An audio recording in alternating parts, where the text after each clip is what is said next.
This is a regular meeting of the Cameron County Commissioners Court, 26th day of April 2012. It's 8:30 in the morning. As we do all meetings, we will start with a brief moment of silence, followed by the Pledge of Allegiance to the U.S. flag and the Texas flag. And at that time, I'd like to ask our county auditor to lead us in the Pledge of Allegiance to those flags at the appropriate time. Please rise.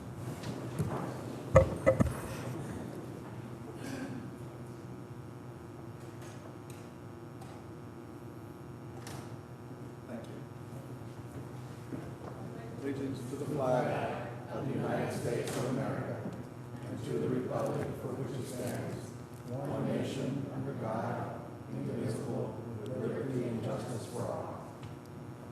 I, the Texas flag, I pledge allegiance to thee. Texas is one state under God, one indivisible. Thank you.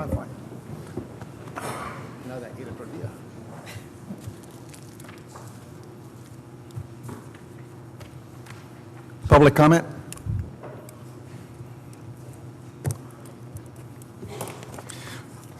The only public comment I'd like to make is just want to acknowledge a letter that I received from the mayor of the city of McAllen, Mr. Richard Cortez.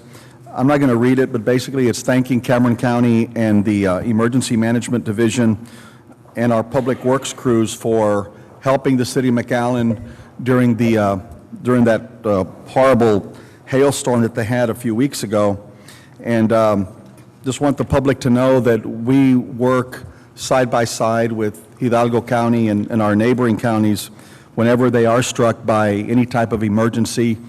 The city of McAllen was very helpful to us during Hurricane Dolly when we had some flooding issues in the Combs, Santa Rosa, Primera, and Harlingen area. They lent us equipment and personnel during Hurricane Dolly. So just to let the public know that South Texas works in conjunction with each other when we are struck by disasters like they did. So just want to acknowledge the mayor of McAllen for his thoughtful letter, and thank you, and we're here to serve. Item 2A, presentation by AirVac Life Team. Who's here?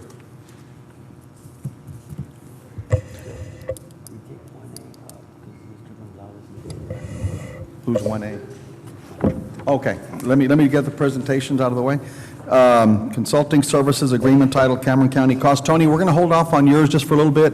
I've been asked that we take up the supplemental notice, which is the discussion regarding the placement of political campaign signs on Cameron County property. I'll take that one up at this time. Is Roger here? Yes, I says. Let me let you know what happened. I received an email from a candidate for for a JP office in Harlingen, I don't know, 10 days or so ago, about placing of political ads in front of or close to the Harlingen Annex. I forwarded that email to Roger Ortiz to respond to the candidate. I never spoke to the candidate or responded to him directly. I did it through Roger. Roger proceeded to send an email to the candidate explaining what his jurisdiction was regarding the placement of signs. And he copied me on that email. The email basically, and I don't have it, but the email basically said that the elections administrator's jurisdiction falls within 100 feet of the voting location during the time there's an election taking place, which means when early vote starts through election day. After that, it's really county policy in terms of where someone can put signs. So that went off, and then Saturday, I was tied up in some meetings, and I was getting some phone calls from various people asking about the signs. There were some signs that went up adjacent to the Harlingen Annex. Some photos were taken. I did not authorize the placement of those signs there, even though that was the rumor going around. I never spoke to the candidate. The only conversation I had with Roger was that one time, and then we started exchanging text messages to call the people that had some concerns. So this prompted an agenda item, which is today, to discuss what we can and cannot do in terms of policy, in terms of putting candidate signs on county property. Whatever we decide to do here, it's got to apply to all county property. For those of y'all that are familiar with the blood sport of county politics, you will know that during election time, people have to walk through a gauntlet in front of the Harrison Street building just to get to go vote. It's freedom of speech, freedom of expression, and there's signs, there's trucks that take up numerous parking spaces, so on and so forth. And even though it does meet the 100-foot requirement, a lot of these signs and political folks are on county property. So whatever we decide to do in relation to this Harlingen Annex or Port Isabel Annex or La Feria Annex or Los Fresnos, whatever it is, it's got to be done consistently throughout all our county buildings. So that was the purpose it was placed on, so there'd be some, again, expression or freedom of expression. We're probably going to hear some pros and cons, but at the end of the day, it's this commissioner's court that decides what we're going to do. Now, I talked to legal briefly about it. He was going to research it in terms of what we can and cannot do. The one thing that we do not and cannot do is obstruct a freedom of speech issue. And any First Amendment violation, well, we cannot obviously condone. So with that, let me open it up, and I guess let me hear from Roger first to kind of explain what happened from the time that I sent you the candidate's email.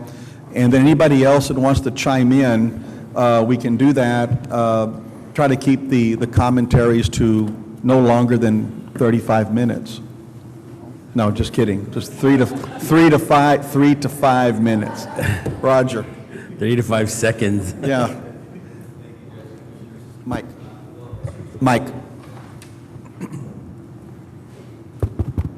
As you explained, it was pretty accurate as to what happened on that day. I did receive that notification from you to respond to that request, and I did. And we discussed what was going to go on what we were supposed to respond to that request.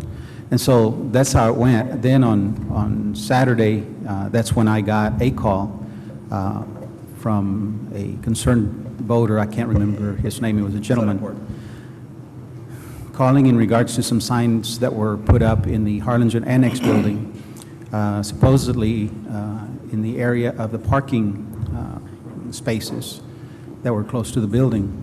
I proceeded to advise him about my email to the person requesting that information. And he said that he was concerned because he had been there, he had measured, and it was too close to the building and so forth. I told him I had no authority in regards to that. I then texted you in regards to what was transpiring with conversations. And then I called Judge Sally Gonzalez, who was a person that was really concerned about those signs being put up. And I explained to her, and she understood what my authority was. And after that, she says, I don't know, we're going to have to address it. That's why we're here. Basically what transpired. Okay. Anybody have any comment or discussion? Yes, sir. Yes, please.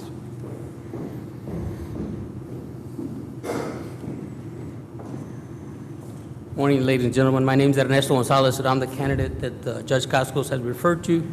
Now, on April the 16th, I faxed a letter to the Honorable Judge Carlos Cascos, and the letter states, I need to know if there's a problem with putting up campaign signs on county property in front of the county building on Wilson Road. Since campaign signs are posted on the county property in front of the county courthouse on 10th and Harrison in Brownsville, Texas. That was on April 16th. On the same day, I received an email from Roger Ortiz. On it, it says, Mr. Gonzalez, I am in receipt of your facts regarding the placing of political campaign signs in front of the Harlingen Annex building. Our office has jurisdiction within 100 feet of the door of the building where the voting is taking place. As long as your political signs are not within the 100-feet marker, we have no problem with them. As far as placing signs on county property, I'm not aware of a county policy that specifically addresses that. However, signs are placed in front of the courthouse on 10th and Harrison in Brownsville. I would suggest you use good judgment if you're going to place signs in the Harlingen Annex so they do not create traffic or other danger to people. Now, I would not have placed my campaign signs there had I not received this email. And then yesterday, what I did is I faxed to each one of the county commissioners a fax showing you the facts that I sent to the county judge and also the email from Roger, asking you to please honor the permission that I was given. Now, I personally, at least 3 times, and then with a measuring tape, measured the closest sign, and it is 152 feet. And none of the signs obstructs any of the traffic. One of the things that I would ask for you all to consider, and that's the reason I decided to go this route, because I was going to place at least one horse trailer or a utility trailer with signs. The problem we've seen in the past, especially on Wilson Road, is the fact that those vehicles with the signs obstruct the traffic either coming in or coming out from the county building there. And if the candidates are allowed to put their signs, that's why I decided there's no reason for me to obstruct traffic by using a utility trailer, a horse trailer, and a vehicle and have the person remove it every day. And I basically would respectfully request that you honor the permission and let every other candidate, I'm sure that they'll use good judgment also, and they will limit or restrict the use of any vehicles to campaign during either the actual election on May 29th or during early voting. I don't know if anybody has any questions for me. No, and what you've stated exactly, that's, and I'm glad that everyone has corroborated my opening comments, but that's exactly what happened, and we do not have a county policy that I know of that addresses this, and you're absolutely right. We do it on Harrison Street, and it just made no sense to me where that's okay, but it's not okay over here. So then let me defer to legal, and I just want to make sure that that we comply with everything that we need to, not to obstruct you or anybody else's candidacy that wants to express their thoughts. So I punt now to legal. Okay, Judge, I think that this issue is largely controlled by city ordinance because, I mean, I don't know, maybe there is a voting spot someplace in the county that's not within a city. And if there is, perhaps we need to, come up with an order. But, for example, in Brownsville, they have an ordinance that has to do with signs, and then specific ordinance on political signs. And there they talk about how just as a general matter, as a content-neutral matter, there shall be no signs on any public property. Now, that's interesting because I know most of us in this room have seen the signs there at 974 East Harrison for at least the 27 years that I've been in the valley. And that's public property, and it's within the city limits of Brownsville, Texas. I expect, and we were looking, trying to get hold of the ordinance. Were you able to find it this morning, Juan? Juan's looking for the ordinance in Harlingen. And I don't know whether Mr. Gonzalez has looked at that ordinance or not. I have not. I expect, however, that it will be similar to the ordinance that's been enacted in Brownsville. And there is specific Supreme Court authority. It arose in L.A. And the problem there was, an eyesore, a sea of political signs, along a heavily traveled voting area. And the Supreme Court said that a city has a legitimate interest in the aesthetics of their city, so that they may restrict the placement and size and whatnot of political signs, so long as it's evenly applied across the board and is content neutral. I'm sure my old friend, Mr. Gonzalez, understands that very well. Well, keep in mind So- that the ordinance, though, that you may, and I don't know, I think refers to the, not so much the placement of signs, but the amount of time that signs can be placed prior to the election. And it's normally 60 days. Well, but as we discussed the other day, Judge, you know, when this first came up, I was puzzled in my own right by the fact that we do not have political signs more than 100 feet from the door on the lot where the county courthouse sits. I've never seen one. Maybe somebody else has. You've seen what now? I've never seen a political sign actually erected on the courthouse lot itself. It's always been across the street where the public parking is. Well, because Okay? that's past the 100-foot.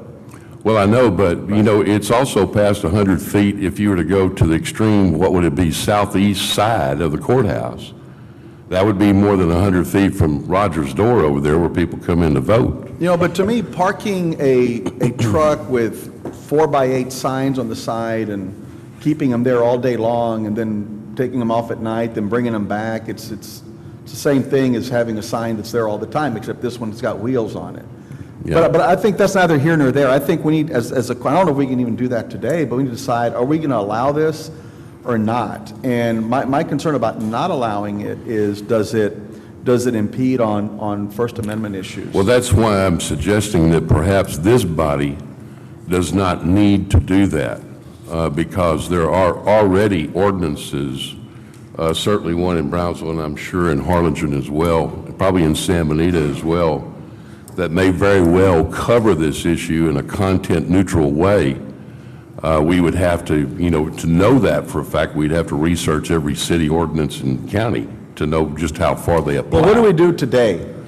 Well, I think right now is we, you know, until, assuming this body wants us to research all of the ordinances in the city to see where they apply, what they apply to, and if we need to come up with any particularized order of our own to take care of this particular problem, we simply abide or suggest that all of our political candidates and their support teams abide by any applicable city ordinance. We're talking about, you know, quite a task to be able to obtain and analyze each and every one of these ordinances to see if we need to fill a gap with an order of our own. Ordinarily, where you have county property within a city, the city ordinances are what we follow. Now, there may be, I mean, here again, that's another research project in and of itself, but it may be that we do need an order. I'm not sure that we do, and we haven't had time yet. This came up fairly suddenly, and there's been a lot going on in your little civil legal division over here. But we may want to do that. I think for the moment, we don't do anything. We, simply advise the candidates to abide by the city ordinances that control the areas where they wish to place the signs. And in the meantime, we can research that if the court wants us to do that, and be able to come back here in the next meeting and give you a detailed rundown of where these ordinances cover, what, if any, polling places we have that are outside of a city limits, and I can't think of any, but maybe somebody out here can.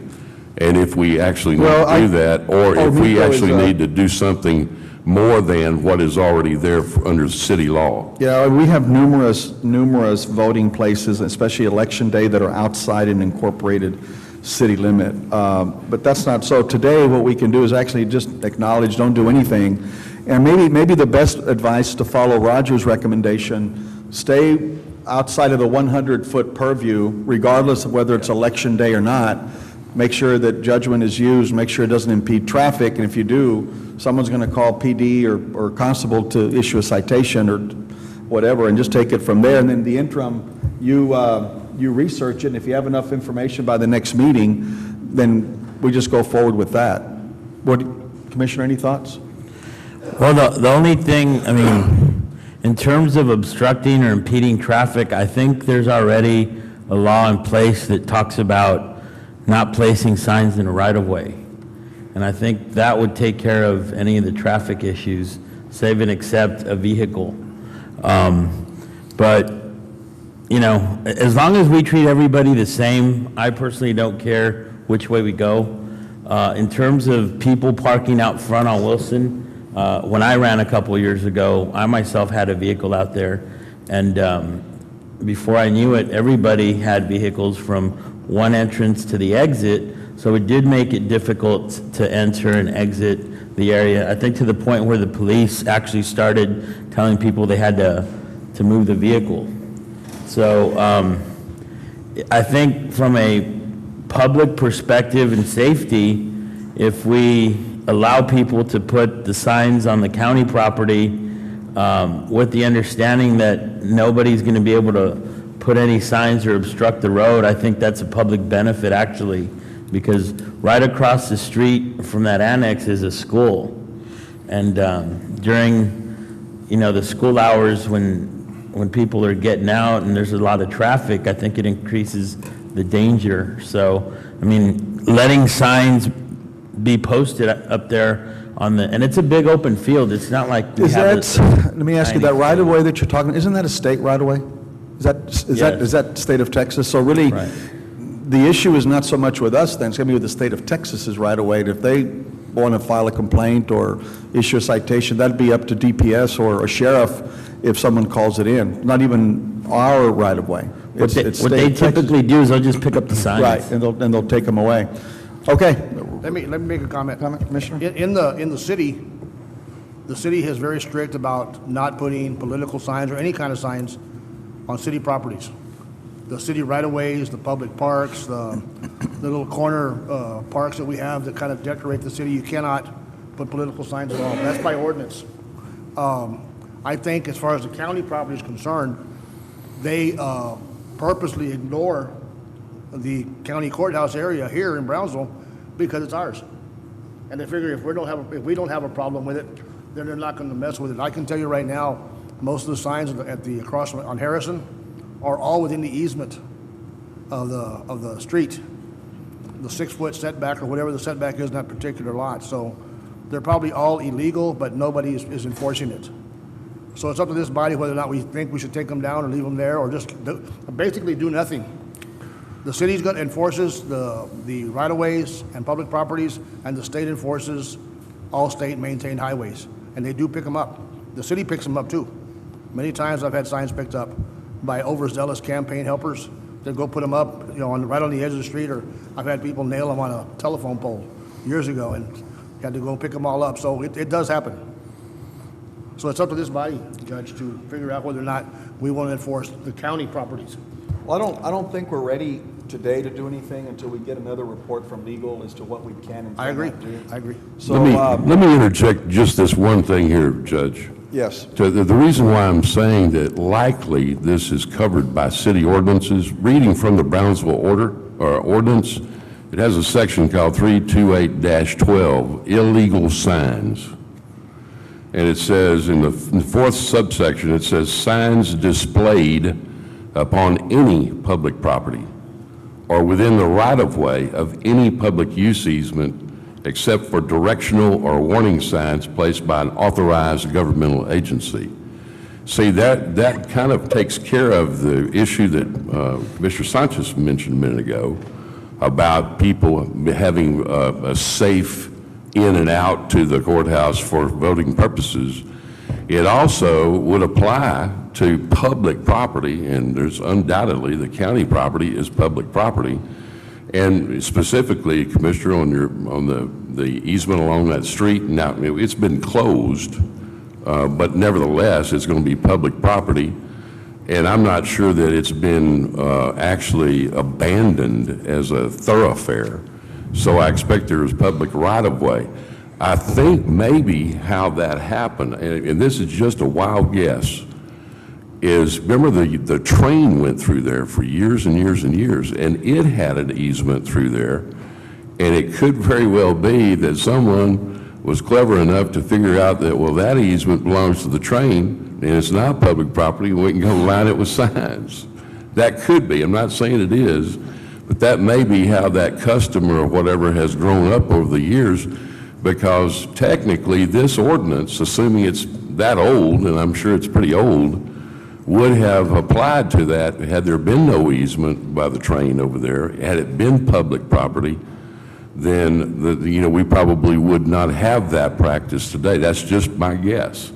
But my point being here is, in this is just, I think, an exercise of discretion. Ordinarily, cities have this covered. I think that's why we don't have a specific policy. This has brought to the attention of all of us that we may need one. But for the moment, I would suggest the court defer to whatever city ordinances are out there. And if we need to go farther with any specific voting area where there's an abuse of this 100-foot rule, then we can do that. Okay, sounds good to me. All right, Move to acknowledge. moved by Commissioner Sanchez, second by Commissioner Hernandez to acknowledge. Any further discussion? All those in favor, signify by saying aye. Aye. Any opposed, item carries.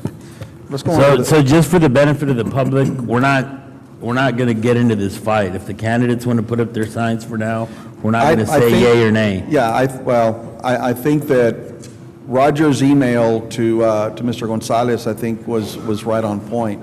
His jurisdiction is the 100 feet during voting. So you can go out there and do it now if you want, within the 100 feet. The only time that 100-foot rule applies is when there's actually a vote, early vote, and election day. Okay? So use your judgment. We're not going to tell you not to do it at this point. So I figure tomorrow, every candidate's going to have their signs out there next 2 years. In 10 minutes, what are you talking about? I mean, they're waiting for us to go through this agenda so they can run out there and cell phones, okay, put them up, guys. We're going to do that. But I appreciate you bringing it, Ernesto. I think it was a good point, and I thank you for your courtesy in the way this was handled. And remember, signs don't vote, people do, so make sure all y'all go vote. I don't know, I've had a lot of signs, I'll vote me. Anyway, okay, we're done. Let me go back to the agenda. Tony, we'll go ahead and do yours, and then we'll go to the air evac lifetime. So Tony Sayre, discussion regarding consulting service agreement report titled Cameron County Cost Stabilization and Effectiveness Study as it relates to tax assessor collector. Well, see, but that ordinance covers any public property. It's probably open. Morning, Judge, Commissioners. A couple of months ago, a study by a company out of the area did a comprehensive study on the tax assessor collector's office ordered by Commissioner Court, and I think you all have a copy of it. I've gone through it with my staff, and I'm very surprised and glad that this was done. This talks about the effectiveness of the office, and I'm very glad the study was done, and it shows that the tax assessor collector's office has a well-trained and maintained tax office. So with that said, is there any questions on the report, Judge? I don't have any question. We had discussed having all the departments that were looked at come by and give us a follow-up report. I think the sheriff's office done theirs. Building maintenance has not. I forget who the other one was. But I'm glad that you did. Anybody have any questions on his, No. on his responses? It was a very good report, and it came out real clean, so that's good. Good job, Tony. I didn't get the Good job. backup, so I don't. Well, the backup should have been in the agenda. I don't know. It should have been part of the agenda, it was placed on the agenda by Pete. I Pete's didn't office. receive backup either, but I did read the report.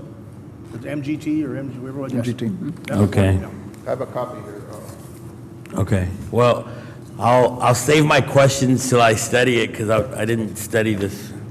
But if I have any questions, I'll just get with you later. Well, Tony. it talks about every division within the tax assessor collector's office, the tax collection, motor vehicle, the additional duties that we've taken on as to VIT collections, beer and wine collections, the auto theft division, the amusement machine collections, the scofflaw collection. So it talks very well as to how all these programs have been implemented throughout the years, and of course this is one of the very few, if not the only, self-sufficient office in the county, which in other words, it pays for itself by doing all these collections beyond the regular tax office collections.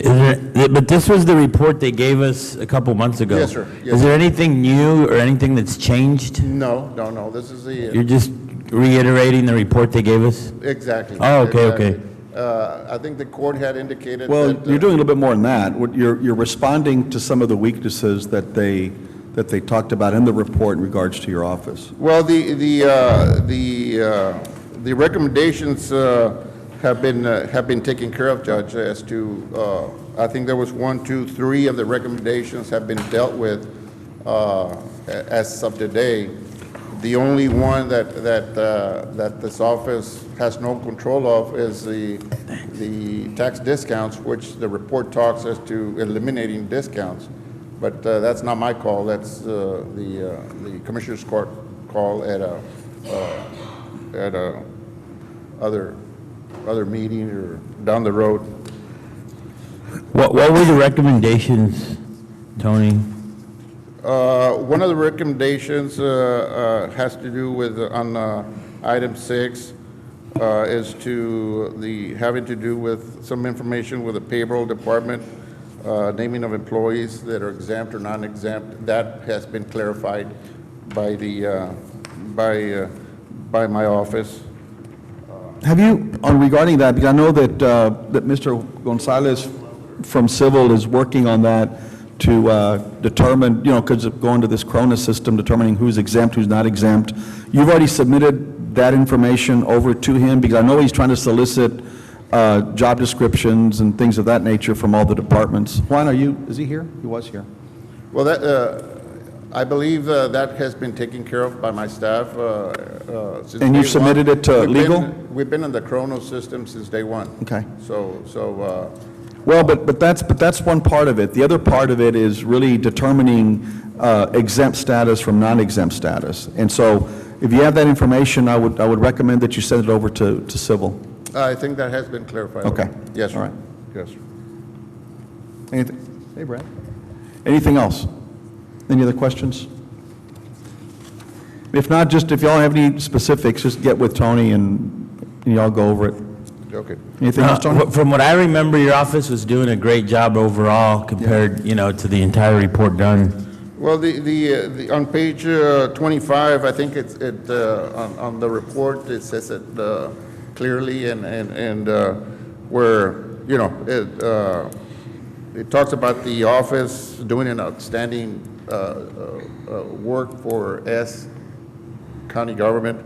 We have offices throughout the county, and of course, the idea is to service those areas that weren't serviced when I got here, 20 years ago. But I think this report is very well written and acknowledges the entire staff.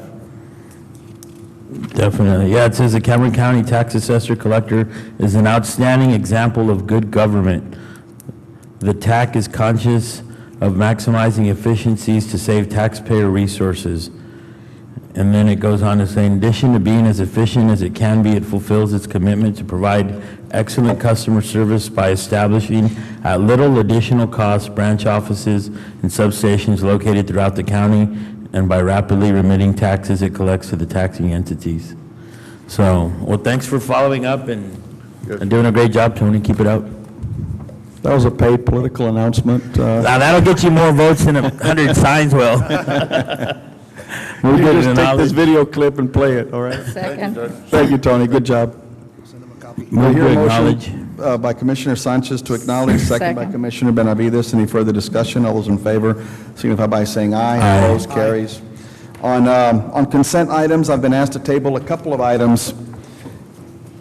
Item K to be tabled. And under the regular, well, no, just let me do consent. Item K to be tabled. Any other items we need to talk about separately? The only item that I would say maybe consider tabling, because Commissioner Garza's not here, would be the items on the animal shelter. No, he knows. I talked to him yesterday, and he's aware of it, and he said he had no problem if we just talked about it. And we're not going to make any decisions today, per se. I don't. Discussion. I was going to that's discuss fine, it. Is that all right? Because that's in his precinct specifically, and so I thought. No, he didn't have a problem with it. Okay, He didn't all right. ask for it to be tabled. Okay. Anything else? To pull items, I've got a couple. Item B. Hold on. B as in boy. B as in boy. I'm sorry. G as G in as in- girl. As in George. H as in Henry. U as in universe. U as in you. And that's it for me. Commissioners?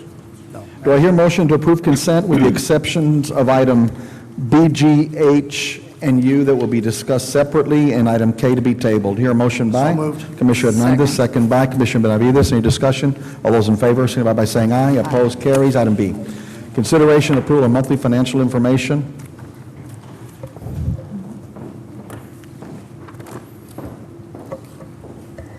Good morning, Judge, Commissioner. Oh, Martha, the only thing I had a question on that one was, we always get this cover sheet, but what, do we get backup, or what is the backup on that? The backup is emailed. It's emailed. Prior to every meeting, no later than Tuesday, the 2 days before the meeting. Okay. I have it here if you'd like, if you didn't. Yeah, if I could just Okay. get a copy of it, that's all I wanted, just to take a look at it, please.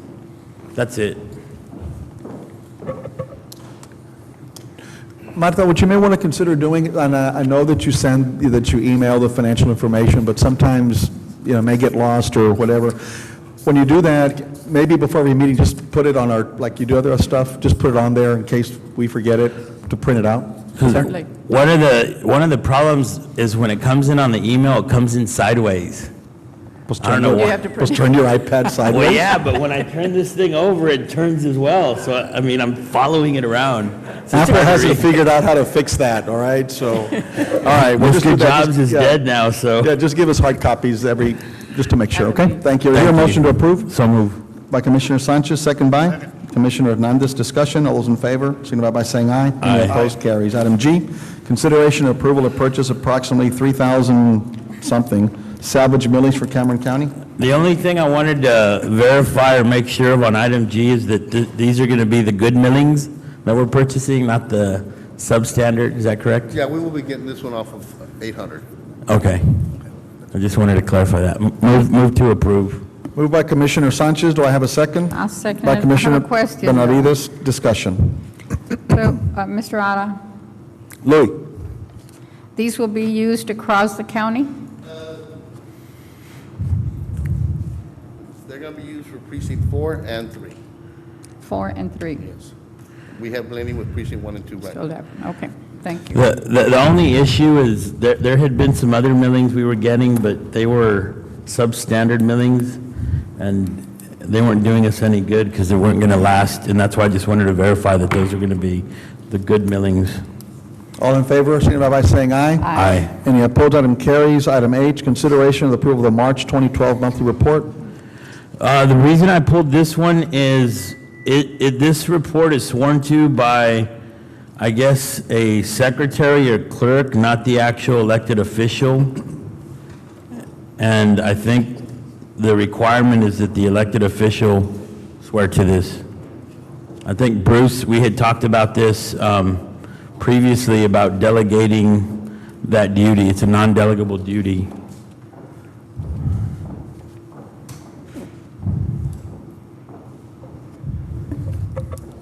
Who's going to, you've asked a question. Robert is here. Robert, do you want to answer that real quick?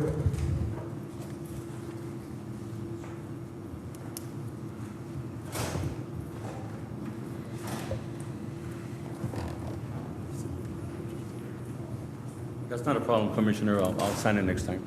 All year long, she's been signing and it hadn't been an issue, but What's that?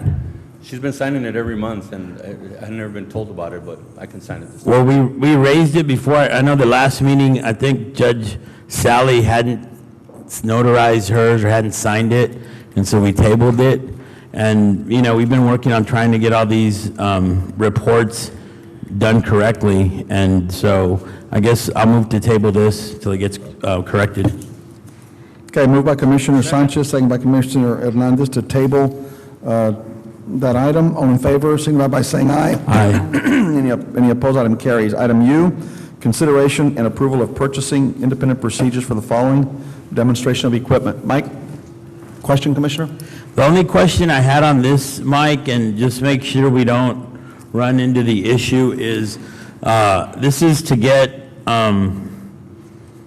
equipment and kind of test it out here at the county? Is that what this is for?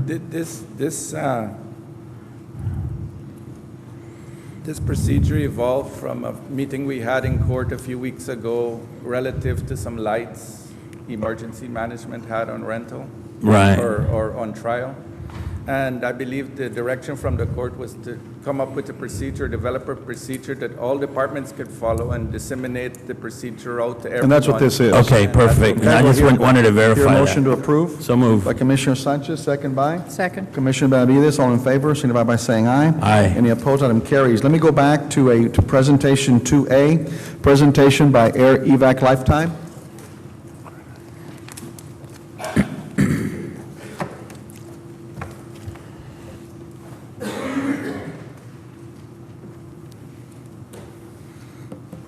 Morning, Judge, Commissioners. Thank y'all for allowing us to be here with y'all today. We are Air Evac Life Team. My name's Ken Euler. This is Greg Doms. I'm the membership sales manager for the local area here in the Valley, and he's the regional director for our company here in Texas. I've got some folders I want to hand out. Is that?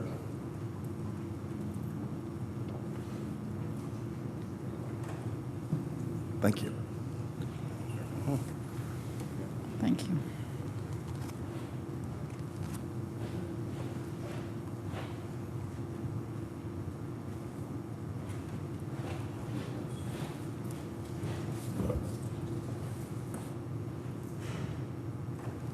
Can you give one to the clerk if you didn't give one? You did? Thanks. I have more information also, extra folders if anybody, any reporters, or anybody wants any information from us, you're welcome to have that. As stated, we are Air Evac Life Team. We are the air ambulance service that's providing medical evacuation, emergency evacuation for critically critically injured and ill patients in the Rio Grande Valley. We're new to the area. We started our operations in October down here in the Valley. However, we are a 26-year-old company that has been serving a lot of the Midwest, North, East, and South over those 26 years. And over that time, our footprint has continued to grow based on our membership program.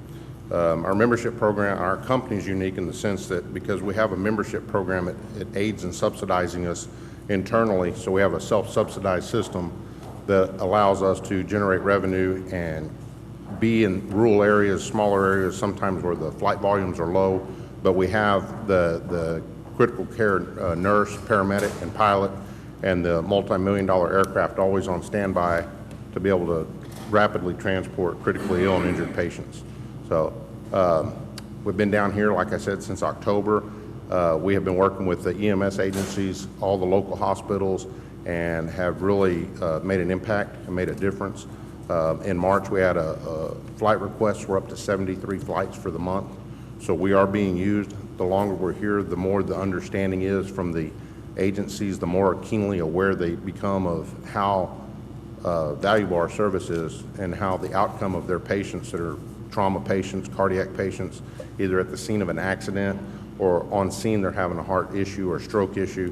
Rapid transport has been proven by the stroke centers and the cardiac centers and the trauma centers that rapid transport is the way to go. It has increases survivability and better outcomes by many, many percentages. So as we get out there and talk to the community and get our educational awareness out there, the EMS agencies are starting to realize that this is a good item. It's a good way to move patients.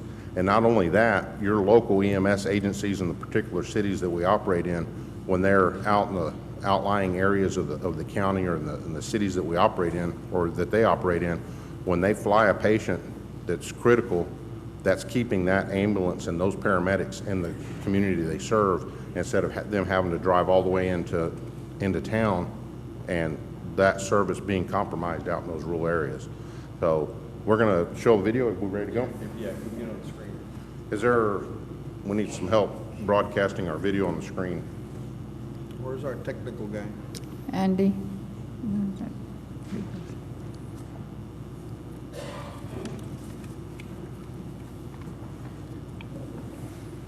Andy's a man of many talents.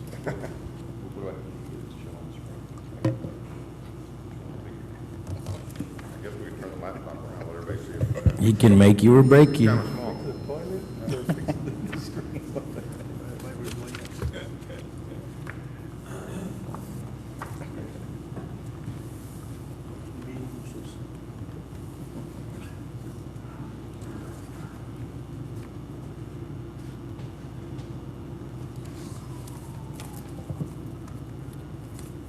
That siren out here is not part of our video, just so you know.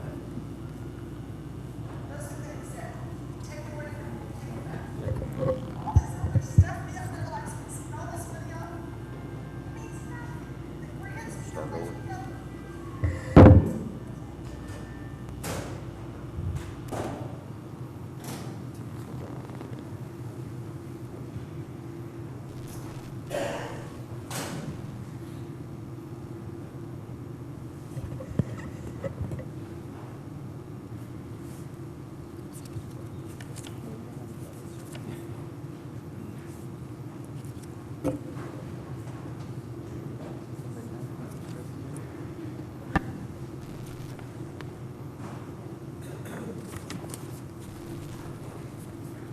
How's it changed me? Well, I have a deeper relationship with God, number one. And number two, things are not important in this world. Nothing. You can replace everything, but you cannot replace human life. You cannot. Nothing will replace that. So the most important things you have are your faith, God, your family, your friends. Those are things that can be taken away from you and you can't get back. All this other stuff we have in our life. Apologize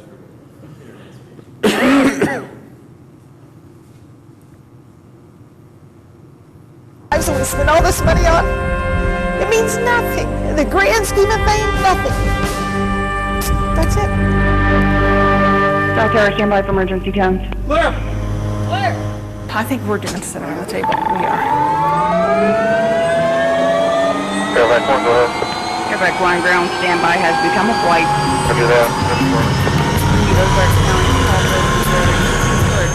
In 1985, Air Life Team was established by a group of local citizens to provide critical care air medical transportation and ensure immediate access to definitive health care for their remote community in the Missouri Ozark region. Although air ambulances were primarily based in larger cities at the time, the company's founders believed that the people who need air medical transport the most were those living in rural areas, often too far away from a hospital. Today, Air Life Team has grown to be the largest independently owned and operated air ambulance service in the United States, with over 100 bases. Since its founding,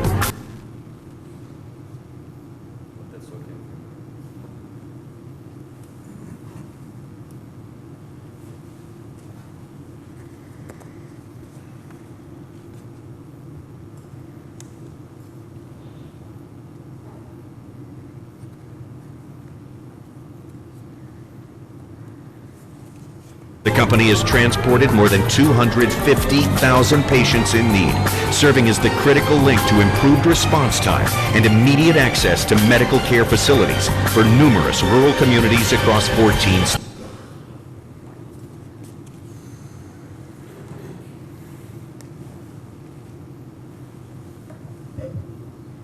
We do apologize.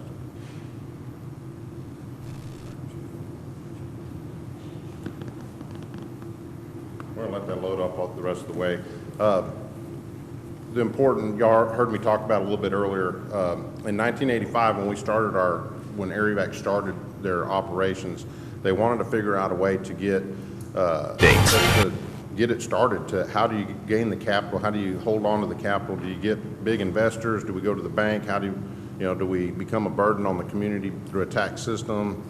So what they ended up doing, they talked to the bank, they got some advice, and the local businessmen in West Plains, Missouri, finally came up with the idea by looking at some other business models in Europe, and they came up with the idea of membership. And what the membership did, what they decided to do was offer a membership to the community. People voluntarily could purchase the membership, and those membership dollars went to support that community, to support that aircraft in that community. Well, like I said, that was in 1985. That community in West Plains embraced it and bought the membership. And what the membership did, they said, if you'll support us through a membership program, if you'll purchase a membership from AREVAC, in the event that we ever have to fly you or anybody that lives in your household, we will never send you a bill. We'll bill your insurance if you have insurance. If your insurance denies the claim, then we just write the bill off.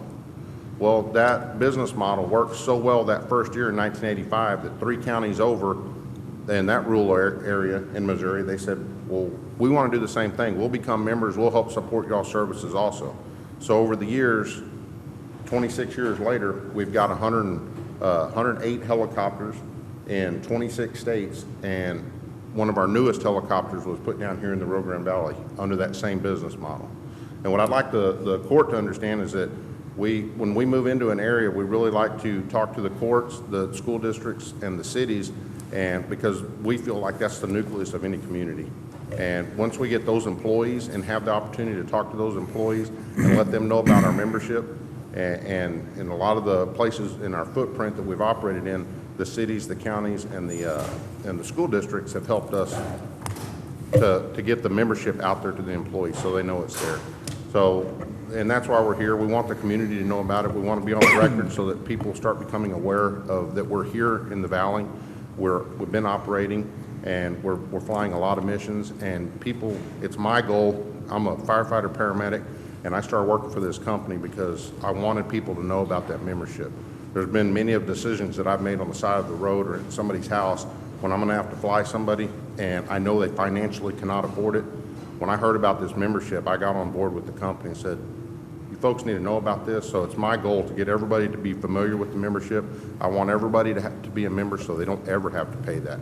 And then it also helps support our service. Hopefully you never need to use our service. Anybody that's a member, hopefully they never have to. I don't want them to have that bad day. But their neighbor might need it, or their mom might need it, or somebody down the road. So by everybody supporting it, it's supporting the whole system. So did we get it loaded up? We're going to try this one more time. When every second counts. Estimated ETA 10 minutes to be on board. AirBag 1 has listed ETA 10 minutes at 1444 and lift up.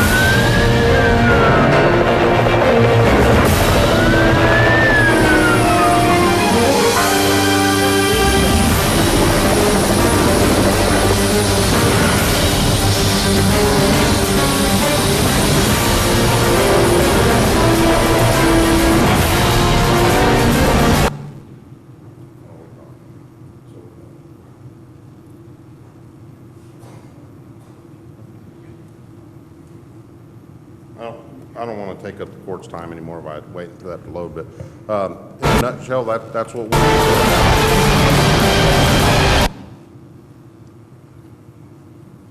doing. On our aircraft, every one of our aircraft has a critical care trained nurse, critical care trained paramedic, and a pilot. Each one of our bases are situated and located in areas that are underserved by air ambulance that don't have that rapid transport capability. So when we move into an area, we make sure that helicopter is also networked into the rest of our system. 2 years ago, we put a ship down in Laredo. We've got a base in Carrizo. We've got a base in Hondo and LaGrange. And all those aircraft are capable of flying throughout the southern portion of Texas and supporting their neighboring bases. So when we have multiple victim accidents or the need for more aircraft, we have them there in our network to be able to do that. I've got just a few questions, two to you, and then one to maybe our county auditor. I don't see anybody from Human Resources here. Okay. Question to you. Yes, sir. And you already told me this, just for the benefit of the public. Flight time from the time that you get the phone call, because you're in McAllen, right? Yes, sir. Okay, to get to the farthest point in Cameron County, which could be Brownsville or South Padre Island, what is your turnkey time? Assuming a tailwind, and then assuming no tailwind. Right, no, and I'll just give you on experience that we had. When we first moved down here, Chief Basket up at South Padre Island Fire Department was really concerned about that. Just for the record, we fly a Bell 407, has a cruising speed of about 160 miles per hour, and then we also have an early activation program, which means if a paramedic or a dispatcher gets a call and it sounds like it's bad, like that patient might need to be rapidly transported, and they haven't even made scene, nobody's even laid eyes on them, they can activate us, get us in the air, headed the direction of the accident or the scene, and the instance at South Padre Island, that was what they did. They early activated us. They had a call for a critical patient, activated us. We landed. We were on the ground in 23 minutes, and we were lifted off 26 minutes, and we were at the hospital in 29 minutes. And that's coming out of McAllen, going to the island, and taking them back to Valley Baptist. Chief Basket was real impressed with our. It's about an hour. 29 total. 29 total? 29 total minutes. So you got them on in 6 minutes, basically? Yeah, In 4 minutes? 4 minutes we had them loaded. We take pride in when we get on scene, we do so much pre-work, working with the EMS agencies. We do not come off the aircraft wanting to reassess and do everything over and repackage the patients. Our medics and our nurses work with the paramedics. We respect what they have done. We take over care only because we're a rapid transport team, not because we're the elite or better or arrogant or anything like that. We take that patient packaged as is, move them into the aircraft. If some other interventions need to be done, they're capable of doing that, and then we'll go ahead and fly them in. Second question, how do you get this message out to the general, other than being on TV today, to the general public? Where do they go to join join the membership, or how do you get that message out just to the individual that's not part of a government? Well, we do a lot of networking. We're in with the Chamber of Commerce's. We go to a lot of meetings, the Rotary clubs, do a lot of presentations, but also we can be visited on our website, www.lifeteam.net, and there's a membership portion there. If you'll follow the prompts, it'll tell you how to sign up. And the cost of an individual membership? The cost of an individual membership is $50. That's if one person lives in a household. Per month? Per year. Oh, per year? Per year. And for a couple, it's $55 per year. And for a household of 3 or more, doesn't matter if they're related to you, it doesn't matter if any of these people are related or have insurance or anything, but for 3 or more in a household, it's $60 per year. And then we have a 3-year and a 5-year membership, and those are discounted a little bit. You save a little bit of money if you buy more time. Do these memberships, if you're in Austin, Dallas, San Antonio, something similar happens, do they apply there as well? Yes, sir. Okay, Yes, sir. so it's part of the whole network, correct? Yes, sir. Anywhere, if you're traveling or It's like happen Gold's to be Gym. anywhere in our footprint, which is in 26 states, and we're also part of Air Medcare Network, which includes some other companies under some different names, but if you were to be flown by them and had our membership, you would still not be responsible for any of the bill. Cool. So- Now, the question to the auditor, Marta, is this something that we would be able to implement as part of the cafeteria plan? Do you think? Can you just check on that? I think, you know what, I tell you what, for that price, I think it's well worth it for an annual fee of less than $65, an annual fee for individual memberships. Not a bad deal at all. No, and with the number of employees y'all have, we could definitely get that price down a little bit more too.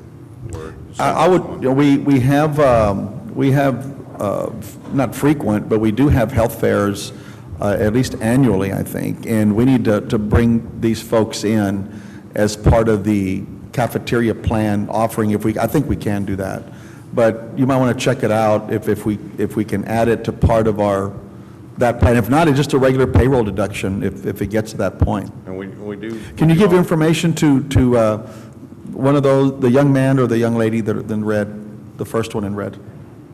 The young man. All right, and I appreciate you doing that. Anybody have any questions from the audience? I think this is a good opportunity to kind of, visit or ask a question that if you're wondering, somebody else got to be wondering as well. Right. Anybody? Yes. Yes, anybody can be a member of our company, and anybody can enjoy the benefit of being a member by, if you ever get flown, you don't have to worry about paying that huge bill.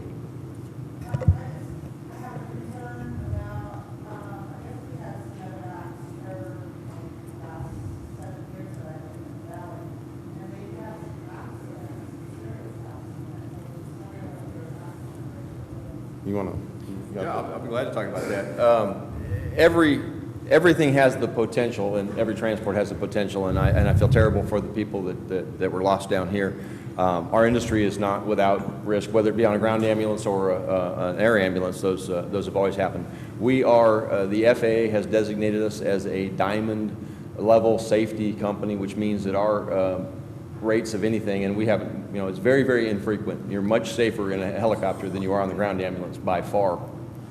But we rival the airlines, and considering the fact that we pick up at a moment's notice and go to a place that we haven't planned to go to, unlike the airlines that fly in and out of scheduled airports, our statistics are very, very, very safe. And we have in our documentation here some numbers, but we are well below the industry average, which is very, very safe. Our whole industry has worked very, very hard as a supreme concern to the whole industry, our accident rates, and the whole industry over the last 15 or 20 years has come down tremendously, and we're well below the average there. So, nothing is without risk, but it's very, very safe. Much safer. I hate to say, because I love the ground ambulance people too. Much safer than driving in a vehicle someplace.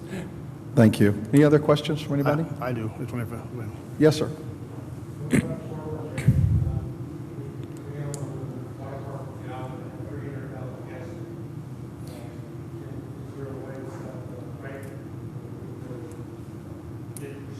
Absolutely. We have a variety of pricing models available and discounts. We have, of course, like we talked about, for the larger groups, we can do a discount for employees, but we also have what's called a site plan, where we can cover a particular geographic location for anybody that comes onto that location while they're there, and that pricing can be worked out. It's very reasonable. We have actually quite a few site plans across the country for ranches, camps, and places like yours, where people or visitors or guests there want to be protected from the potential of having a lot of out-of-pocket expense.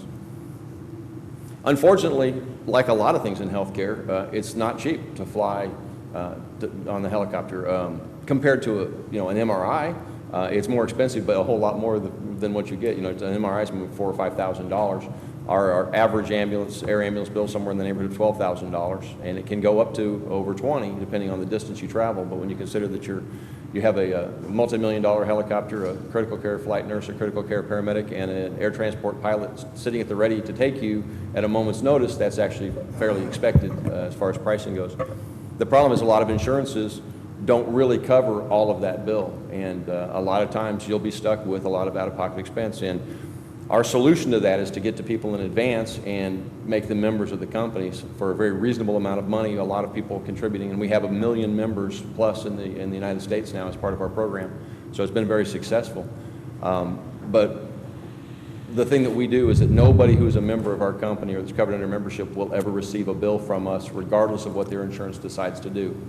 And unfortunately, even in places where we have people that have a lot of insurance companies will second guess that flight, especially on a transfer from a hospital to another hospital. Your doctor may say, you need to go by air, and then somebody 2 weeks or 2 months later sits back in an office and says, well, in retrospect, it didn't turn out to be that bad. It didn't have to go by helicopter. Now we know that, so we're not going to pay the bill. Well, that can be devastating to somebody who thinks their insurance is going to handle that, and it doesn't happen. But if you're a member, you never have to fear that. And so even those who have very good insurance still can benefit from this, as well as the fact that it just helps us be in the community and make it possible for us to be there, to take care of folks and to provide the service for your neighbors. If you never need it, if you believe you're never going to fly, that's great, but somebody in your community is going to. And when you see that helicopter take off and you're a member, you know that you're a part of that mission and you made that possible. And that to me, that's pretty powerful, and that's why we're all here. Thank you. Somebody had a question? No? Commissioner? Yeah, are you fully funded basically through membership, or that's how you're funded? We use a combination of membership, and of course we do bill insurance for whatever we can get. Of course. Third party we can, but at that point, now for those who aren't members, we do have to bill the patient for that. I will say that we do not use an outside collection agency, and we do all that internally, and we've been very well respected for the care and kindness that we give to the folks that do owe us money and try to collect that. But the reality is that's still a hardship. But no, we do not use other tax bases or anything like this. It's all. The reason I asked is last summer we were kicking around an idea of working with ESDs, that there were companies offering services to certain parts of Cameron County it's all divided into sections, like 4 or 5 sections in Cameron County that were offering the services at no charge. And basically, they would, the EMS service would make their money off the billables. Some are billable, it's kind of a potluck, but the formula usually works out that they have more billables than non-billables. That would have freed up some money through the ESD for us to be able to fund air transport service for Cameron County. Okay. Have you heard of those type of situations where ESDs, or do you work with those? We actually do have a couple of ESD-funded plans across Texas already and in some other states, but Hood County, for example, and Hill County both have ESD-based systems where the ESD takes some of that revenue and uses it for memberships to help offset that out-of-pocket for the community members, absolutely. Okay, so maybe we can talk about that down the road. Sure. Be great. Okay, thank you. There was a question back there. Maximum wind speed? It really depends a little bit on the gustiness of the wind, but for the most part, we can operate into 40, 50 mile an hour winds. It again just depends on the other weather conditions. Visibility is really the thing that we're the most concerned about and is the most difficult thing for anybody to deal with. But we do have night vision goggles on 100% of our aircraft within our fleet, so our ability to get in and out of scenes at night safely is far enhanced with that capability, and we are 100% NVG, as they call night vision goggles, throughout the system. So. But wind speeds that we typically find down here, it's again, it's a pilot situation and where they're going in and out of. If it's someplace where there's a lot of turbulence because of the buildings or something, it may change. But as a rule, 50, 60 miles an hour is not out of the question in certain situations. It just depends. If you're around 50, 60 miles an hour, what else is going on with that? Whether is there a lot of tree climbing there? Are we ending up with brownouts where we can't see the ground? Those types of things. The wind in and of itself is more effective, but the other ancillary things that happen with that. The aircraft down here, as he said, was a Bell 407, which is one of the top of the line Bell helicopters of that type, and it is brand new, a very highly capable aircraft. Our fleet is we keep our fleet up very, very well. There's maintenance, we have our own dedicated maintenance people that work for us. We do not use outside source or have to rely on outsource, contractors to help with that. And because then you have scheduling issues. We have all of that in-house and dedicated, so we're a one-stop situation. What's the normal business that you would like to get in your area? What's your normal operating business? Well, we operate in all of the Rio Grande Valley. Typically, we use 60 to 80 miles, depending on conditions, as the response distance for going to scene flights, but we have gone farther when there's nobody else in that area, so you get some of the more remote areas. Again, with our early launch program. I'm sorry? Our positioning of a helicopter someplace is based on requests and need. And membership doesn't hurt, but certainly as we have more members in an area, we typically wind up with more referrals for flights because honestly, a lot of the reason people decide not to use the helicopter in the field is because they're concerned about creating a big bill for somebody. So when they find out they're a member, they relax a little bit about that and are more willing to call the helicopter in. But with the call volume increases enough in Cameron County area to warrant having a helicopter here, the company will definitely look at that. I can't say any more than that specifically, but we always look at areas, and if the call volume gets high enough in this area that the one helicopter can't keep up with the demand in the Rio Grande Valley, and we're missing flights because of that, then they'll certainly look at doing, adding to that resource. Yes, sir. How many helicopters do we have? We have about 120 within the Air Evac. Now, we have two sister companies as well, as you talked about, that are part of the Air Medcare network. So within the entire network that the membership covers, it's currently about 160 helicopters across the footprint, but Air Evac itself operates 108 bases, and we have about 115 helicopters. Yeah, we have the one in the Rio Grande Valley it's based currently in McAllen, and we have the one in Laredo. We have one in Carrizo Springs, Hondo, Kerrville, LaGrange, San Marcos, and 20-something around Texas. But in the Rio Grande Valley, one at the moment.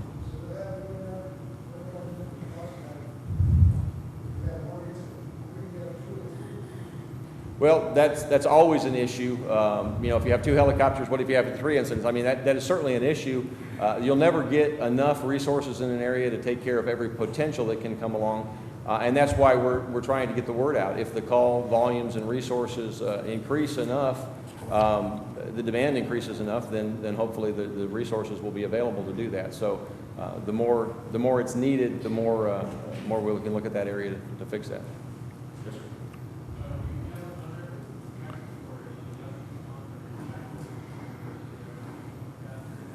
We make ourselves available to whatever agency needs us as much as possible. For example, in Hurricane Katrina, we sent 14 helicopters from our system down to Louisiana, New Orleans to help there. We'll send helicopters wherever we're asked by the state or local agencies to help out. So yeah, we have involved ourselves very much in the community's resource needs, and we'll send it to hurricane areas or whatever we need, no question. And we're been working with the local track down here, and they're familiar with our resources. We're on their resource list. If they're zapped or whatever, they know how to get those.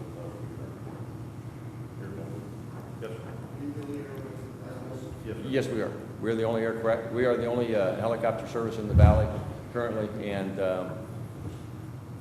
we become an integral part of the community when we're in an area for the EMS agencies and such. We become an integral part of that area. We don't just come in and pick and choose stuff. We work with all the local agencies. One of the other things we do is education outreach. We provide education and classes to a lot of the EMS agencies and help bring some of our expertise to their. So even though you may not fly in our helicopter, after a while that we've been in an area, you'll benefit from our being here just because the EMS crews that might respond to you on the ground have been educated by our crews and have gained some additional training that way. Anything else? And there's no other helicopters based in the Rio Grande Valley that I'm aware of, and you're right. Medical helicopters with the proper licensing and that type of stuff. Okay, well, I want to thank you all very much. If anybody had any specific questions, Commissioner? I have one question. If Cameron County does get some participation, would you consider moving your helicopter from being based in McAllen to a more central base? I'm going to let you answer Well, that. and I'll tell you, the only thing is this is an awkward situation. For me, it's not really my area to speak as far as what we do as far as development goes. We're on the membership side, so I'm out of where I'm supposed to be speaking, so I really can't specifically say that. I can tell you that when demand increases in an area or when there is a need for a helicopter in an area that it makes sense to put a helicopter, we look seriously at that and work on making that happen when it's appropriate. I can't tell you whether or not we will or not. Now, when you, And one more fact about our company is we put on about 8 to 12 bases a year. And we're always looking, as a company, we're always looking for more places where that service needs to be there. So there's no doubt that our company is going to be looking this direction. Now, what ultimately becomes a decision, we're not able to talk about that just because we don't know what the business market development side of our company, they haven't released all that information to us. So but they're definitely looking. when you say demand or need, are you talking about number of memberships increase or number of death occurrences? Well, really it's demand for the helicopter, so it's call requests. We judge the need in an area by how many times an area calls for our service.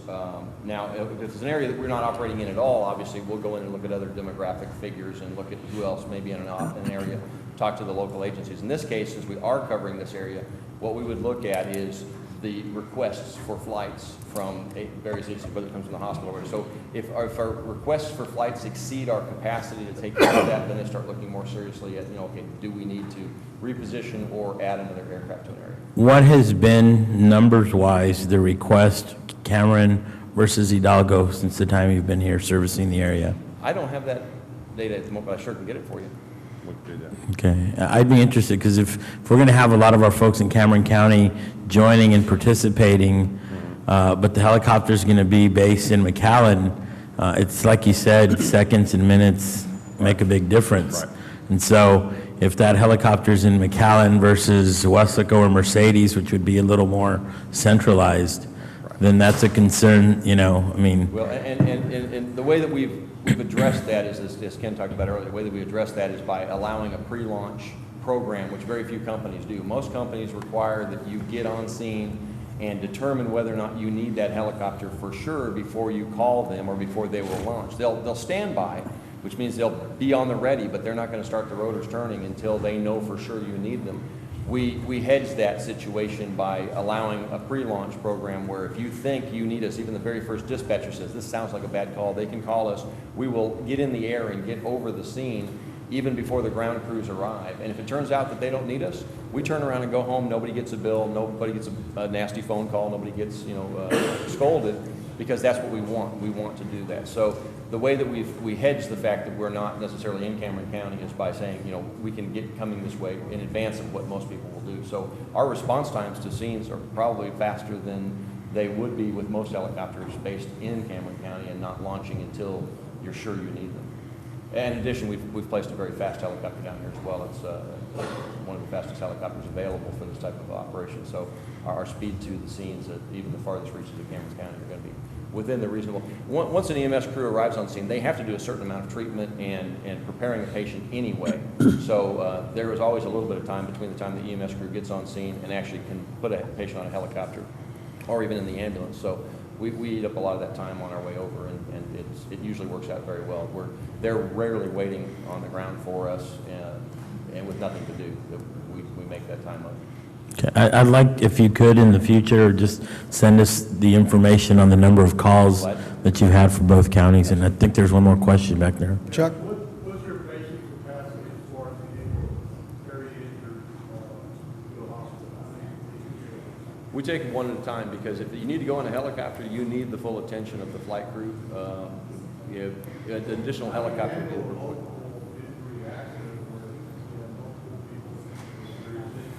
Well, that's where you can call in additional helicopters, or the helicopter in some cases, depending. A lot of times those things require extrication, so we may transport one, go back and pick up another one.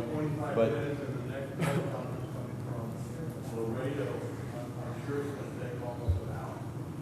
It's about a 35-minute flight time, depending on the wind and weather.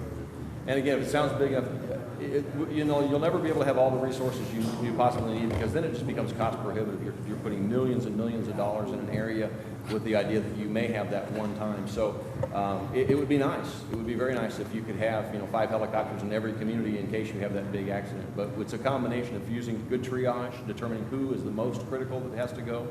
Our crews will also do a few other things as well. If we get on scene, for example, and we have a patient that can't fly for some reason but needs to go to the hospital by ground, our crews will go along with the ground ambulance and provide their expertise as well on the ground ambulance if the helicopter isn't the appropriate method, or there's some impaled object or something that makes it impossible for that person to fly.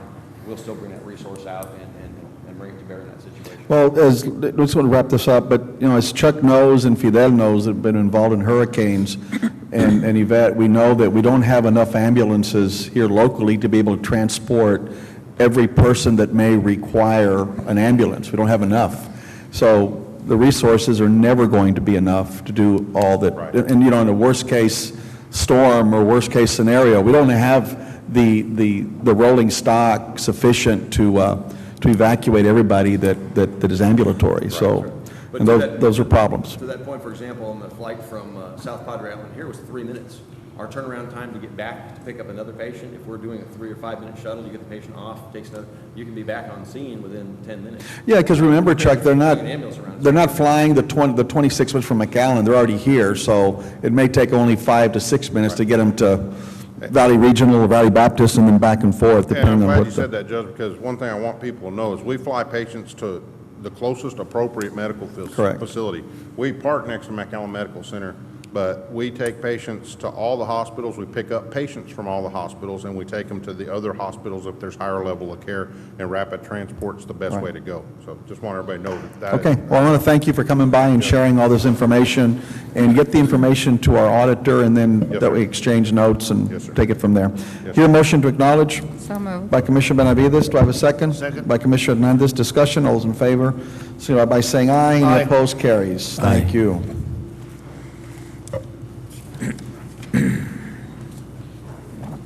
Budget amendments. Line item transfers.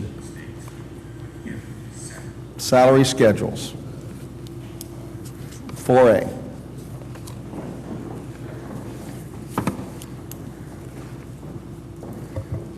Judge, Commissioners, you had the budget amendments placed in front of you.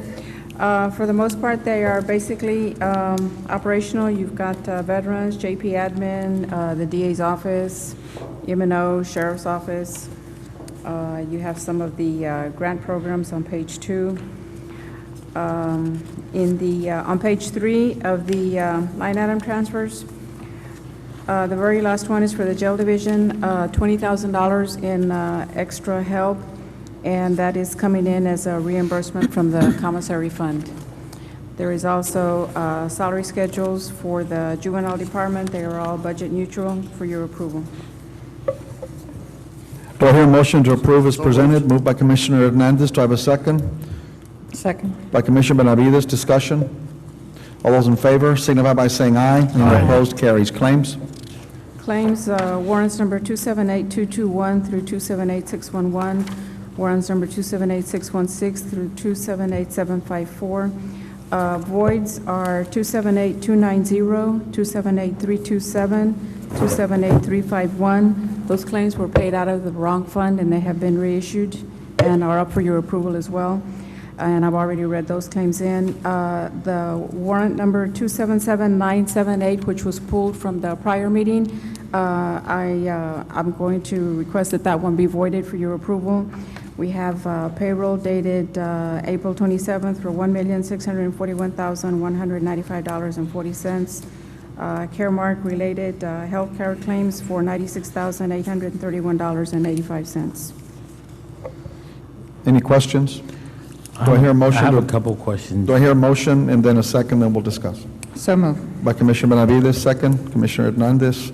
Discussion. Claim 278749, what is that for, Martha? It's RMA, General Operations, for $273,000? 278749? Yes.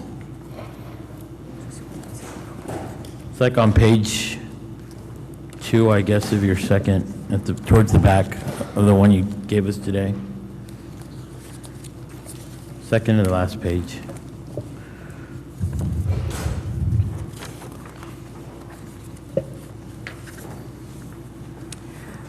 We received a request on a reimbursement that was sent in, and it came into our general fund 390, and we are moving the funds from 390 to CCRMA operations where they need to be. Why would it have gone to our general fund?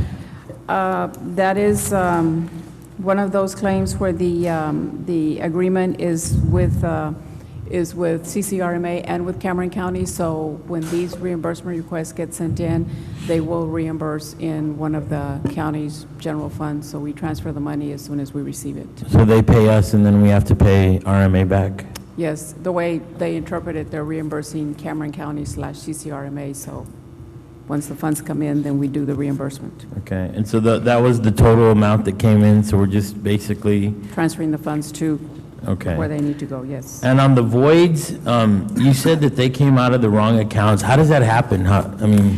That one, it was a key entry error, and it was paid out of Fund 640, and it should have been out of 100-4090. So it was a key in error, and it... Just when they're typing it in? Correct, yes. But we That had was- several of them? It was one claim, and they were all stuck together, so they were all processed, paying like that, so consequently, all of those needed to be voided. What It was was a the- mileage reimbursement, and the replacement checks are 278432, 278500, and 278543. And these are all reimbursements from the same department? Yes, Okay. But it was the correct amounts, just from the wrong fund? correct, yes. Okay. Do I have a motion and a second? Any further discussion? Please note my abstention on the affidavits I provided. All in favor, signify by saying aye. Aye. Any opposed? Carries. Minutes of March 1st, March 8th, March 15th, special, and irregular. Are they ready for approval? So moved. By Commissioner Hernandez. Do I have a second? I haven't had a chance to read them, Judge, so. Do I hear a motion to table? So moved. By Commissioner Benavides, do I have a second? I'll second that By motion. Commissioner Hernandez, to table for the next meeting. All in favor, signify by saying aye. Aye. Any opposed, item carries. Item D, consideration action on rededication of the Dancy Building. Commissioner, let me just preface my comments by saying that I spoke to Pete, I don't know, 3 or 4 weeks ago to start planning on having some kind of an event here to acknowledge the fact that the Dancy Building will be 100 years old this July. Pete has not gotten back to me. I think we have to look at a couple of things. One, what is it that we want to do in terms of dedication? How much are we willing to allocate in terms of funds to be spent? So that's in discussion already. Pete is not ready to bring that to us at this point, but I appreciate you putting it on. Basically, the reason I put it on because we need to, the Commissioners Court needs to approve the fact that we can let Pete do what he has to do to get it done. And if we don't get 100 anniversaries too often, and I don't think any of us will be around, except maybe Dan. I'll be long gone. And I would make a motion to approve this item. We need to do something because Yvette needs a picture for her building. She's got a picture, like it's 100 years old, right, or?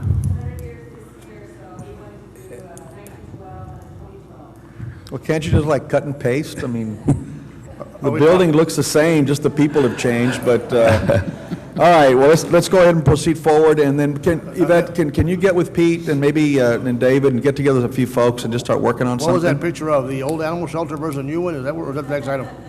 Okay, my mistake. Go ahead. Okay. No, I think the people in the picture were part of the animal shelter back then, but, all right, have motion by Commissioner Hernandez. Do I have a second? Second. By Commissioner Benavides. All in favor, signify by saying aye. Any opposed, item carries. Item E, consideration authorization to pave half the lot and full lot next to the Lyseca building. I hope y'all had a chance to look at Robert Ruiz's rendition of the Lyseca. The Lyseca building is a historical building right across the street. The county has acquired that building. We are still in the process of trying to restore it. There's been some discussion as to parking, obviously we need additional parking, but to pave some of that area, and if you looked at the rendition, what Mr. Ruiz is rendered is that it does provide for parking on the lot that's on the corner of the alley and whatever street this is, 9th or 8th, 10th, 9th. And, but not so much the parking lot on the backside. I would recommend that we do not pave the parking lot or the lot on the backside and keep that green and, put some, more vegetation. It's got some nice mature trees on it. So that discussion today is to authorize the paving, or do we wait to we complete that building and then do the paving, I guess, concurrently with the restoration of that building? That's where we're at. Judge, I put this on the agenda because, first of all, we do have a major parking problem for our employees in this particular building. The property between the Lyseca building and the maintenance warehouse is available for paving. There are some renditions done that would accommodate, I believe it was, Pete told me it was 15 spaces. David, is that correct? That's correct, Commissioner. We have a design that our engineering department put together, I guess, about a year and a half ago. For that particular lot, we just hadn't done anything because, there still are some discussions that are going on with buildings in the area and property in the area. So we have about 15 to 17 spaces in that. And part of the reason I put that on is because one of our other agenda items talks about those buildings, and there's not a lot of parking there, even though there's a lot of offices. So we'll probably fill them up and still be short on parking. The Lyseca building, I can agree to hold off on that, but I do know that when we do these parking lots, we're going to need handicap spaces. That's required. So maybe we can at least do that, maybe make a nice green space in the back of the building, and then the handicapped only, which would not take away from the rest of the parking. Yeah, let me put this back on the agenda, have Robert Ruiz come back, and maybe you may want to visit with him a little bit, and have him bring it back and show us the latest rendition that he has, and maybe factor in some additional parking. I think that, no one disagrees we need more parking, but at the same time, we also need that green space that we'd like to see, and I think we can work a balance to do that. Hondo is here. I guess he's going to enlighten all of us. The rendition that Roberto had put together included 5 spaces coming off 11th Street that were adjacent, strictly adjacent to the store, and did not account for any parking in the green area in the back. And then the subject came up about turning that area into parking, which I wasn't aware of, but back in '07, our engineering department had in fact put together a design on that that provided for 13 parking spaces back there. And Roberto's... Did it eliminate the green space back there? Well... I mean, I'm talking about the lot that's directly west of Right. Lyseca. When we were here a few months ago with Roberto's plan, he did not take in, the green space was going to stay green. And I wasn't aware that there was a parking lot plan already there that, that provided for these 13 spaces. So Roberto's rendition is going to have... Just the parking on this front side. Coming off 11th Street, directly. Whatever this is here. Right, I understand that. Yes. But there's no plan for that. I mean, I don't know, I mean, I would hate to, I know we need parking, but man, I just hate to tear it down and asphalt it and then get rid of all that greenery that we have there. I mean, but. I like that attitude, Judge. Well, Part of the plan was not to tear it all down. You've just made my day then.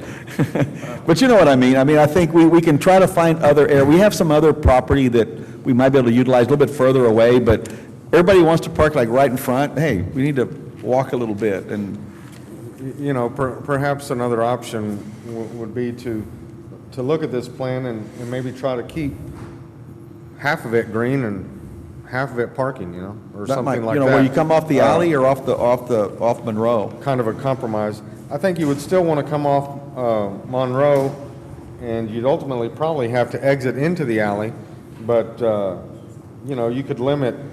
Well, but if some you of the exit into additional- if you exit into the alley, you're going to have to go through the green space. Right, but you'd be I mean, utilizing. It'd be a compromise. Hondo, I have a question. Yes, ma'am. Has the cost been factored into this? Do you have an idea, a ballpark figure? The cost on the lot that we're looking at, that you have before you. And that's the one between both buildings? Right, that's about, we estimate about $40,000, And where would that money come from? probably from Public Works, Road and Bridge. Don't we have money allocated for this project, though? That's for the La Seca. For the building, not so much So for the money not for didn't, parking. it didn't include parking. Not that particular lot. Not for that particular piece of. The only parking was the one that's right here between the alley and the building. That one was the parking lot. The other part was going to stay green, and then the construction. So we don't have that. I mean, I agree with your issue, but I think we have to keep it green as much as we can. Another person's going to enlighten us. I can kind of clear some of this up. When that lot was originally purchased, when we started the renovation of this building, there was an effort to purchase properties around this building for parking. That particular lot was purchased. There's a lot behind the sign shop here on the corner that was purchased. There was an effort to purchase that lot. Something happened and the deal was never worked out. But those lots were purchased specifically to address parking around this building. There was money originally in the budget for that, but as this project went on, those funds were utilized elsewhere. So.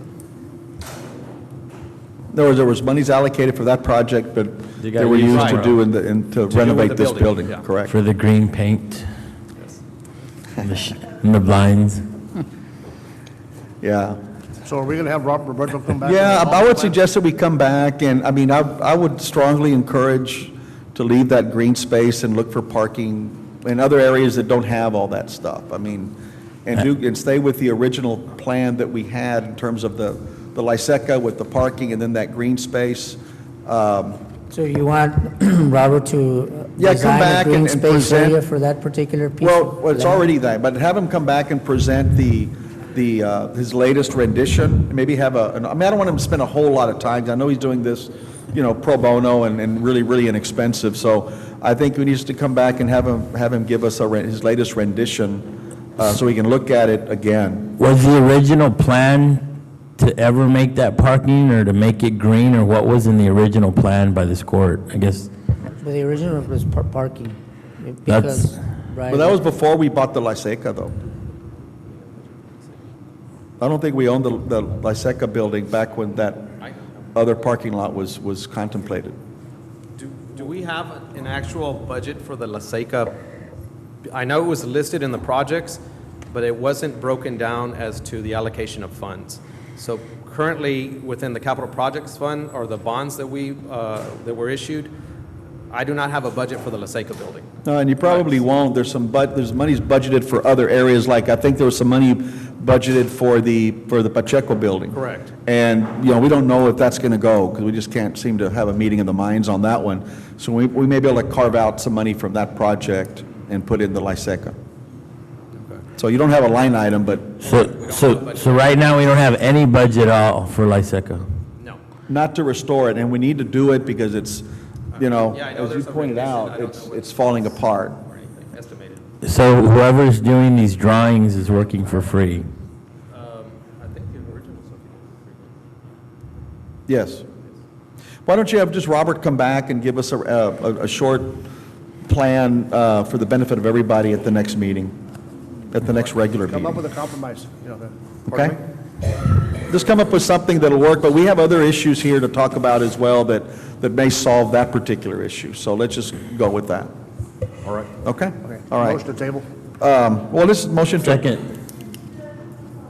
Yeah, Teresa.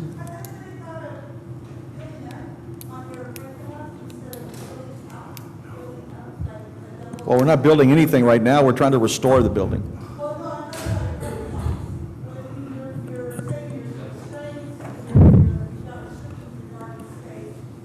Oh, we can't do it here around the perimeter. We can't build, we cannot build Parking garage. a parking garage.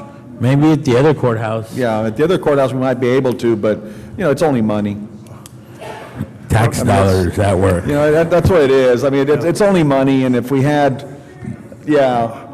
we've talked about that, but it's $20, $30 million to build. High-rise parking is over $100,000 a space. Yeah, to build.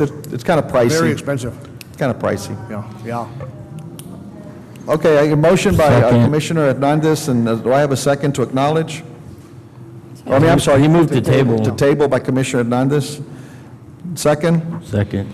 By Commissioner Sanchez. All in favor, signify by saying aye. Aye. All opposed, item carries. Were you okay with bringing Robert back? You clear? Okay, thank you. Item F, discussion and possible action regarding the construction of a new animal shelter. You want to go and take the lead? or want to- Either way, Judge, I put this item on the agenda because I feel this is long overdue. Last year, when we did our bond issue, I guess I can claim being a rookie, and I wasn't really aware of the need for the animal shelter as much as I know it is today. The hardest part has been, I need, or I'm hoping, that this commission will at least, on this particular item, vote to begin the process of looking into building a new animal shelter, and then the other items after this one, we'll talk about how to fund it. But I think we need to get some kind of concurrence from us that we do support it. Yvette? Yeah, I got her coming up. Let me, if you don't mind, let me recommend, well, you have a show, right? Or a presentation? No, because I saw Gus playing with the computer. Do you have the map? Playing Angry Birds. We just have a map that the court members have for the public viewing. Okay. So Oh, that's going to come up here? It's up there All right righty. now, Judge.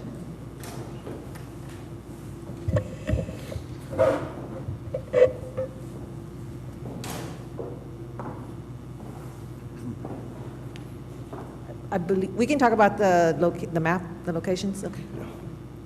And I think what Commissioner Hernandez would like to do, and correct me if I'm speaking out of place, but it just come up, have the court decide, look, where are we going to do this? Do we have the property that's adjacent, to the existing animal shelter? These are questions that are going to be thrown out there. Do we tear this one down, rebuild it there? Do we acquire, or do we have additional property that's adjacent to it or nearby where we can construct? a new animal shelter. If we're going to tear down the old, what do we do in the interim in terms of accommodating the animals that are picked up? And, can we expand the existing animal shelter? And back when this topic first came up in '07, I think it was '07 it first came up, or '08 or '06, that you gave us a price initially, and well, that's, and I think that was like the state-of-the-art animal shelter with, elevators and all that kind of good stuff.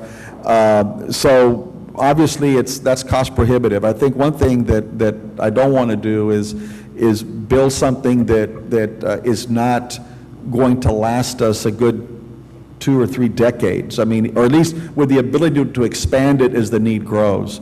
So, but also we have money constraints. I mean, we have some financial constraints here. So that's where I think we want to go, just figure out where it's going to be. And I think Commissioner Sanchez talked about early on about the central location. So don't want to move it back east or anything. I think the central location, whether it's in San Benito or we can find another location that is centrally located. We have to keep in mind this is a county animal shelter, not a Brownsville or Los Fresnos or Olmito, whatever. And so we're trying to do it as centrally located as best we can. Okay. And just to kind of follow up on some of the things that you said, Judge and Commissioners, it's going to cost. There's no if and buts about it. A new animal shelter is going to cost. The one that we currently have was built probably the mid-1980s, probably around 1985. So, it's an old shelter. And at the time, what you said maybe have been state-of-the-art, but that was back then. And we need to get away from the way that we were functioning back then. And so we've tried to do the improvements that we can with what we've got. But the truth of the matter is, that was a long time ago. We have 10 kennels. We don't have more than 10 kennels. We have 10. And of those 10, 3 of them are generally for quarantine and 2 are for the animal adoption program. We can't house, 2, 3, 4 dogs for an adoption program in one kennel. It's 1 dog per kennel. The same thing with the quarantine. And we are overwhelmed sometimes with quarantine from dog bites, and sometimes there's more than 3. Sometimes there's 5. And so we have those constraints that we have to work with. And in those cases, we've had to go out and pay for a dog to be housed at a vet's office. That's costly as well. And sometimes the animal control officers, they've tried to temporarily house the adopted pet in a temporary kennel, a portable kennel. So, we've been juggling for a long time. And the other 5, so 3 are generally rabies, 2 are animal adoption, and 5 are general population. And that's not just for Cameron County jurisdiction. I understand. That's for the municipalities Yeah, as well. and when we tried to bill some of the municipalities for doing this, they kind of got a little bent out of shape for us billing, but that's what we need to do. But look, as we go through this process, I think there's 2 things we have to keep in mind. One of them is obviously the most important, and it's a cost, okay? Because we will go ahead and do something, and then if we have to raise, whatever it is we got to raise in the next budget, once we support this, I mean, then we support the paying for it. I mean, you can't have it both ways. Number 2, we have to do something that is going to be conducive to a county our size. And the animal shelter that we have was for a county of 150,000 or 200,000 people or whatever the number was back in '85, and it may have fit the need back then. Today we have over 400 and some odd thousand people in this county. Unfortunately, the irresponsibility of pet owners continues to grow, and I'm just glad that we have good folks here that will be volunteering their time to help us, because as I mentioned to you all a few minutes early on, was that if we don't have a viable, workable pet adoption program, you can have 200 kennels. It's not going to matter. We're still going to have to euthanize a lot of these, dogs and cats and whatever we get picked up. So that's going to be part of this process. Not so much that you're going to get involved in the construction. No, that's not That's not your bailiwick. I mean, but I think what is really to convince us with this court that you're going to take a very, very active role, and we will do all that we can to assist you in that role. But we need to have a lot of volunteers. You know, PetSmart does a good job almost every other weekend. You know, they're there on Sundays and you know, doing this, and they get to adopt out quite a few, but a lot of them stay, you know, don't get adopted. So with whatever we do over here, you know, it's got to be in conjunction with the type of support, volunteer support, that we're going to get from you all. And I know that y'all are committed to doing that, because I've heard it, I've read it, and I know that you are. But I think so. It's good to be here as advocates, and I appreciate all that you do. But that's just part of the issue. So I guess the question for me, real simple. Can we build in the existing location? And that's just a simple yes or no. Because if it's a yes, then okay, then we move forward with that. If it's a no, okay, then where are we going to go, Gus? I believe we need a little bit more property there, Okay. Judge. Okay. So then we cannot really rebuild there. It all comes down to the size of the shelter you were planning to build. Well, and that's part of the process that I think, Commissioner, you want to go. Well, we need to go out there and probably spend, you know, hopefully get some volunteer work, but maybe spend a little bit of money to go out and get an architect to go out and build us a shelter that, I mean, Yvette, did you get a chance to call any of the other counties that we had talked about that have animal shelter in terms of what their size is and what they're doing? Yes, and it varies, but Gus has the information as well. Okay, so. okay, shoot. Yes, Judge. Some vary from 100 kennels, some vary to 300 kennels, and it all depends on the population. I mean, but a lot of the counties, what they have is they kind of work together with their cities, with their big cities surrounding the county itself. They don't have an animal shelter, and they morally deal with the city. So, yes, I mean, their shelters are over 100, 300 kennels. Gus, I think one of the major issues that I've seen, not even talking about the horrible condition of the shelter, is the issue of sewer and the raw sewage, you know, backing up, and the property not being big enough for percolation purposes. Wouldn't you recommend us to have sanitary sewer wherever we put the shelter? That would be my recommendation. Anytime, how septic systems work is through evaporation and absorption. So at any time you get any heavy rains or any floods, the septic system is not going to function. So then now you're going to have a shelter that is not going to be able to be used or cleaned because of the actual septic system. And that's a problem that we deal with day-to-day basis here at our shelter right now. And the mechanic shop next door, our county barn, has raw sewage on the floors when it rains a lot. And, you know, that's not right. We shouldn't have our employees working in those type of conditions. So you would recommend at least a sewer system wherever we locate?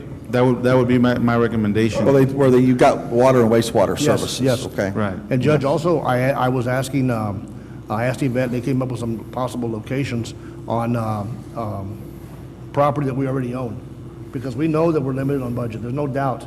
So we'd like to use existing county property somewhere. What suggestions did you have, Gus? Okay. If you can see our map, there's about 6 locations, but... Are you going to put it up there? Yeah, it's up there. Oh.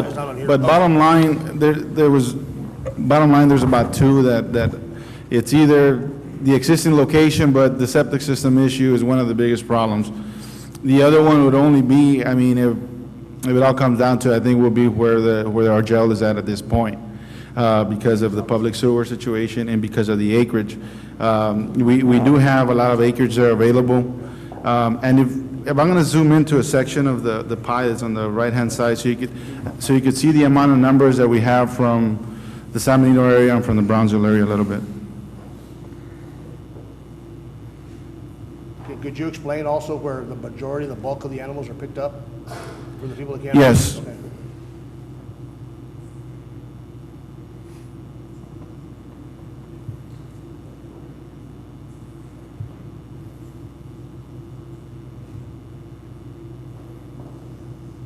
Just kind of slow, so.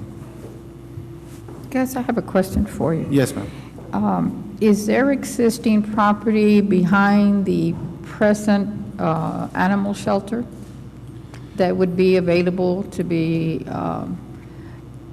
purchased? by the county? My understanding, ma'am, based on the research that was done, there is a section of additional property right behind our county warehouse. But I think that to be 100% sure, more research would have to be done, but according to the research we've done to this point, there is another, between another 4 to 5 acres right behind. I think Commissioner Garza had mentioned that. Yes, But doesn't that take you back to the issue of the septic system? that is 100% correct. All right. And the septic system is not usable? The moment, they're usable, Commissioner, but the moment that you have rain coming from above, Yeah, it's bad. it really doesn't evaporate as much. So now you have, where once your drain lines get filled up, then your water's got nowhere else to go because it's either absorption or evaporation.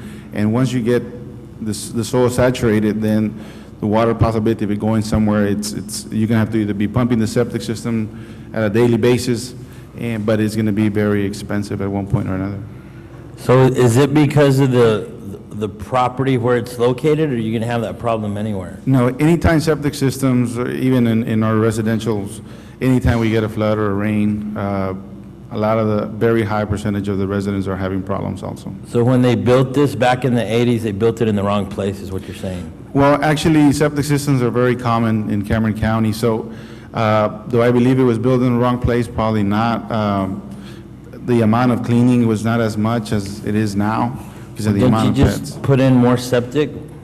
Yes, tanks? you could continue adding more drain line, but once you saturate the soils, normally that section of the property is no longer in a good condition to continue receiving any more water. So adding more septic tanks wouldn't solve the problem? It would solve the problem temporarily, I believe. Okay. If you could look at this pie here, and all this information, I just want to let everyone know that our GIS department is the one that helped us put this together, and they really helped out a lot. The majority of the calls that we're getting from our area is from San Benito. If you look at 940 calls, and you're looking at from March of 11 to March 2012. And then the second biggest one would be the Brownsville area, which is the 600 calls within that. And then the rest are kind of a little smaller section, the Harlingen area. Now, when you say Brownsville, are those outside the city limit? That is correct. Those don't include the city? No, sir. Right. Okay. That does not include the city. And so my recommendation, if we would ever build something like this, would be something in between the San Benito, Brownsville area, close to the expressway, to where somebody could get on the expressway and get to another part of the county within 15, 20 minutes.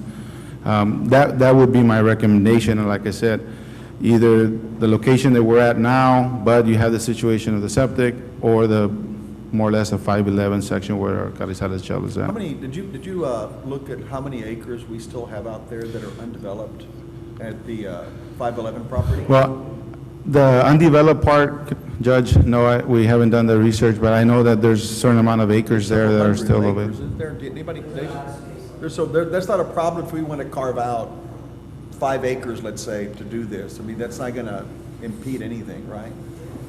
It shouldn't, and And this is adjacent to 511? Yes. Carrizales. Yes.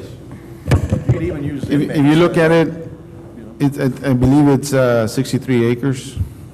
Okay. Okay, so that belong to county property, so. And if you look at the map itself, where you see all those red dots are the calls that are coming in, and these do not mean the calls that we have responded to. These are the calls that are coming in at a daily. I mean, you can see Cameron Park, if you look at it, and then you can look at the surrounding area around the Los Fresnos, the Laureles area, the Green Valley Farms, all that section on 510 is where a lot of the actual calls are coming from. And then towards the north, towards Harlingen and San Miguel, we still get some calls, but it's a lot less of the calls. And if you see those squares on the map, those are some of the other locations that we had looked at that the county has available. I mean, you look at the lighter green section, where you're at, we're looking at the 509 where we have, I think, our detention center there on business. but I wouldn't recommend that one. That was too, I believe it's too close to town. Which one? You look, this one right here on FM 509. That blue one up there? Yes, right there where the hand's at, yes. What is that, what is there? There's the juvenile center. There's a section of the property that's. Do we have enough property there? There's about, I could tell you right now how much property it is. Because that was actually going to be my recommendation, is where the juvenile facility was. Because we have the kids there that maybe we could get them to, at the juvenile facility. The only downfall in that will be also our incineration part, our incinerator. I believe it would be too close to town and to the accessibility of the. What incinerator? When we euthanize animals, after we euthanize them, we incinerate them. And we have an incinerator at our animal shelter at this time. Which means that we burn the carcasses. Oh, okay. Well, could we leave the incinerator where it's at, though? Hopefully we won't be burning as many, because we're going to try to find homes for these poor little animals. Yes, we could, but it is really necessary to have it right next to our shelter because Why? of the dead animals, animals that are sick, that you need to, in the transportation from one point to another, it's another issue. So that's why they're built out of town and not in town? Well, the incinerator was put there out of town for the reason that we didn't want it to be too close to the residents, and it's got to meet a certain area of, and state regulations on how close you could be to a residence or how close you could be to a business. And do all those spots that you're looking at, do they fall within those regulations? I believe that some would, but some won't. But my recommendation, Commissioner, it would be either where we're at or the Brownsville area. Because what I did is I took the numbers from the area. Yes, sir. Your numbers that you have here, and the 2605 calls from San Benito north and west, by your numbers here, I get 1,672. Okay. So more of the calls are from the northwestern part of the county. To me, it wouldn't make sense to put it further towards Brownsville. Plus, Brownsville has an animal shelter, right? The city of Brownsville does, but they don't do the Cameron County calls. Well, but couldn't we get into an interlocal agreement with them to where we could, if we pick up some in the Brownsville area rather than transporting them because of, like you said, health hazard and all of that, that we would take them to Brownsville? I believe they're at capacity at this point also, Commissioner. They also have a different process of how they handle the animals when they come in and out than we do. But bottom line, I believe that they're up to capacity. We've met with some of their people in charge, and they're almost to capacity themselves, or up to capacity. What's the difference in the process? Okay. To start with, the holding time for us is 3 to 5 days.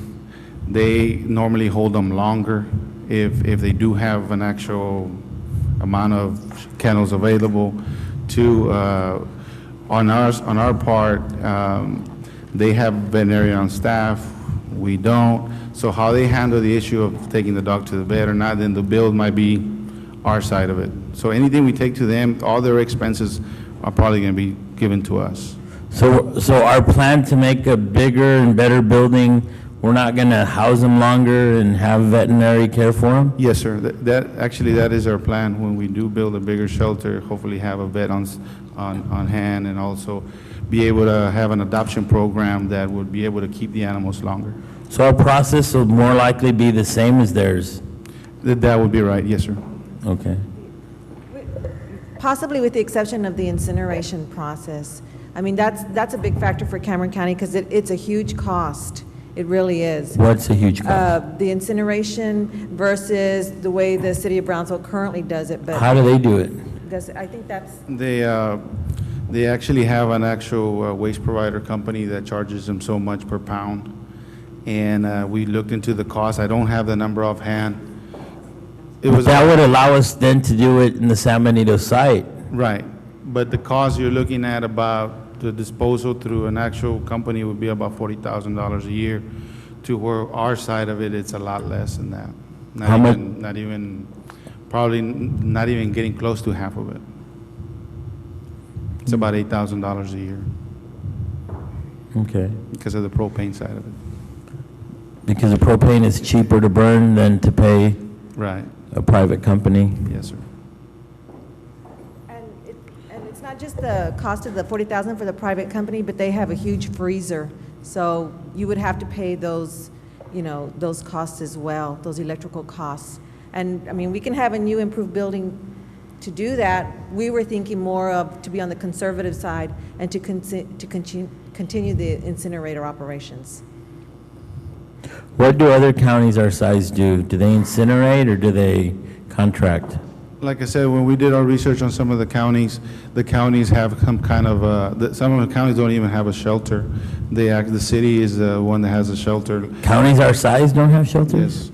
If you look at our county down, Hidalgo County, they have a contract with an actual, another shelter themselves to where they pick up the animals and they go and then they get billed for every dog they take to them. And how does that work out for them? I think they've been discussing on maybe building something too. Right. My understanding is Hidalgo County is struggling with those costs as well, and they've taken into consideration of building their own animal shelter because there is a cost to that county. Hidalgo County does the animal pickup, but they take the animal to the Palm Valley Humane Society there. And so they don't have an animal shelter, the issues that this court is having to deal with, because they pay Palm Valley for those services to provide those services. Do you have any idea what or does somebody know what the Brownsville Animal Shelter costs to build? I have that information coming to me. Okay. Okay, I'll have it by the end of this week. To me, it seems like there's still a lot of unknown factors, and I think we probably need to study this a little bit more. I mean, do we have an idea what it's going to cost to have a veterinarian on staff, what it's going to cost to do all the things we want to do, so we have a true picture? Because if we're going to do it, let's do it right, but by the same token, let's understand what type of M&O budget we're going to be looking at. Because, are we going to get more people to go out and pick up animals? I mean, I've heard complaints from people saying, well, the county just comes and drops off a cage and they want you to catch the animal and then they'll come back and pick it up. I mean...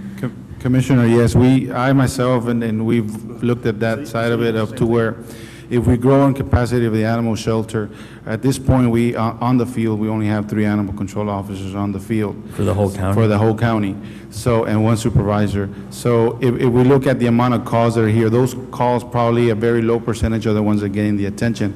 Our priorities right now is dealing with dog bites, cruelty to animals, and more of a school issue. So probably more than half of the calls that come to our office are not getting responded for that dog pickup because somebody doesn't want it. So yes, if we do grow into a bigger shelter, we're going to have to go in manpower, the maintenance of the shelter, inside the shelter. Just looking at the city of Brownsville, at the shelter facility, I mean, employees, they have let me give you a small number, between 14 and 18 people working at the actual shelter that are getting paid. As opposed to how many that we have? We have 1 at the shelter, so they have 14 through so many at the shelter. Oh, that's just at the shelter? Yes. Then they have animal control officers that go out? And they have... How many do they If have? I'm not mistaken, I think they have between 5 to 6 animal control on the field. So they have over 20 people? Just running I think... And that's just in the city of Brownsville? That is correct. And how many calls do they get a year, do you know? I don't have that number, but their number of calls are very high also. Is it more than us?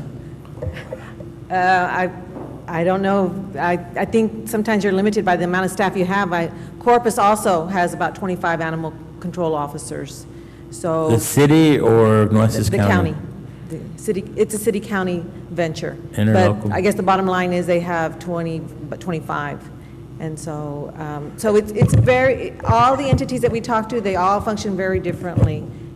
Just even with the city of Brownsville, we do incineration and they don't. And like the cities, like let's say Harlingen, do we have to dispose of their animals or take their animals or not? The city of Harlingen has a humane society, it's a humane shelter. So they do what Hidalgo County does. where the They city has contract with animal the control Humane officers, and then they drop off the animals over at the Humane Society. And then they'll pay the Humane Society? Yes, yes, Commissioner. Okay. And what about, like, what cities don't have that we end up having to take their animals as a county? I guess within Cameron County, the jurisdictions that we assist, I believe that San Benito has their own, Brownsville has their own, Harlingen, the majority of the other smaller towns that we assist. And do we charge them for that, or do Yes. they help support our cost? Well, we just started doing that. We just started doing that, Commissioner. And how has that worked out for us? Actually, it's going well. It's going well. So that would be another source of budget for the 30 or 40 people we're going to need to run this place? I don't know, because what we're charging them is just for the services that we have, that are fixed costs, like salaries and I guess pretty much salaries and the fuel to go out and pick up the trucks. But once you factor in the cost of an actual Housing and- building, that's a whole different financial picture, I would imagine, for the cities. But that's going to be up to the court to decide what they want to do. Let me say, because before we get extravagant on the shelter idea about the number of people, the Brownsville shelter has a public-private partnership where the private runs the rabies and the neutering and spaying, all that stuff, and they service the shelter. Is that not correct? I can't remember the man's name that has it. Mr. Edgar Trevino, right? Okay, anyway, so there's ways, we can do this many different ways. Besides the volunteers, we can get privates to come in there and run that part of the shelter for us at a discounted price, and they make their money for the people that come in. I know now, you go to the shelter and any day and you get the spay and neuter and all the, $99, all the shot, it's incredible. It's a very good price. Not too many years ago, I would spend, a couple $100, $200 or $300 on one of our dogs. So they have a very good program out there now. I So think they're able to do it cheaper then than what we would? Yes. They're doing it now. I think it's 99, is that $99 what they charge for the spay? 95. Excuse me, I was exaggerating. Well, then, why wouldn't it work then, kind of like Hidalgo County, where you have an entity that the county just pays? We can. The point is, what this item says here, do we agree that we need to do shelter? That's all I'm asking this particular item is a vote that do we need to look at doing a new shelter, yes or no? Then we get into the rest of it as far as, after we say yes, then we go, okay, give us the research, start doing the research. I don't think there's any doubt that the need is there, Commissioner. Well, then we need to make. Before I would vote on something like that, I want to know more about what it takes. I mean, what is your budget for the year? And depending on how much larger we're going to get, then how much is it going to cost to run this shelter? We're not spending any money right now, Commissioner. All we're doing is saying, telling everybody, do we or do we not want to do this? If we do, then we can determine, yes, we want to do this. If we can't afford it, then we don't do it. Well, I mean, if it's a matter of looking into the possibilities of how, I don't have a problem with that, but I don't think we should commit to say we're going to build it without knowing what are we going to build, what's it going to cost, are we going to have a private partnership that's going to help us, are we going to be able to get what your vision is, and I like your vision, but we need to make sure our ducks are in a row and actually know what's it going to cost us before we. And all like I said, it says consideration action regarding the construction of a new animal shelter. Do you or do you not agree that we need a new animal shelter? Yes or no? That's the deal. Well, we're not gonna say, okay, it's gonna be $1.98 million. We're not doing none of that today. We're just saying, do you or don't you agree we need to do to look into the process of building a shelter? And my only thing would be if there's a way that maybe we could privatize it and pay a private entity to take care of this, provide the same service, but if you just said it was cheaper to have a public partnership. On that part of it, on that. Go ahead, anybody I'm have? sorry? No, right now I'm asking the commission to vote, do we or do we not agree that we need a new animal shelter? Before we go with all the let me interject here. cost We all need to get back into our swimming lanes here. Are you through with your presentation, or do you have more? Because I think we're trying to combine items. Yeah, piecemeal this stuff, and I really, you're not through, I don't think, with the presentation. No, actually, we're done, but commissioners and judge, regardless of the size of the shelter, if it costs us $100,000 or $2 million, our shelter really needs to be looked at. So your recommendation is to build, to Regardless of the- replace or redo or whatever? Regardless of the size. Either upgrade what we have or build a new one. It's in need. Regardless, Okay. yes, that's all. That's all I'm asking for. Well, I think that and I think, look, I don't think there's any doubt that the shelter that we have is obsolete for what we want to do, the size of the county, and the population of animals that are getting not only picked up, not adopted, and euthanized. So that's a gimme. We know that already. So now we got to go, and I think the commissioner is asking, okay, look, since we know all this, do we want to move forward with exploring what our options are? And I think that's what Commissioner Sanchez is trying to say. And I think we need to give the staff that direction, okay? Look, I remember a few years ago, though, Yvette, I think you came up with an animal shelter cost. If I remember, it was 1.5, 1.3 million, but that included your, private garage for your car and everything. I'm just kidding. But if you want to just recollect what that included. Now, and that was, I think what you said at the time, look, this is if we go top of the line. Now, Bells and whistles. Bells and every bell and whistle. Air evac. But as I said earlier, that it doesn't matter, you can have all the kennels you want within our limited resources, but if you don't have an adoption program that is going to work, you're going to have to be euthanizing animals. I mean, you can't keep them there forever. State law is at least 72 hours. And I know that we've had many situations where we've kept pets a little bit longer than that, but you know what? I mean, when the inn is full, then you have to start doing what you need to do. And we go back that we don't have a very good educational outreach program to pet owners. You all see it firsthand, the irresponsibility of pet owners. I mean, we see it, and I wish there was more of a penalty that we could do on, but dogs are smart. They know that animal control officers work from 8 to 5, and they start walking around at 6 o'clock, and they leave before 8 o'clock in the morning. They're not dumb, I'm telling you, they know what they're doing. But I can drive from my house into the courthouse, and inevitably there's always 3 or 4, it's always the same dogs walking around the streets, and come 8:05, somehow they go back home. They're done with breakfast. They know exactly what to do. And so I just think that we need to move forward. And we've been kicking this around for a while, but we don't have all our ducks in a row just yet. We do not have, I think the money part, in terms of where we're going to get the money, I don't think that's as difficult unless it's a huge project. But I think we can come up with the resources. Commissioner Hernandez has already given up a $500,000 project. I think there's other projects out there within this bond issue that we can cut back on, but we don't know what that cost is.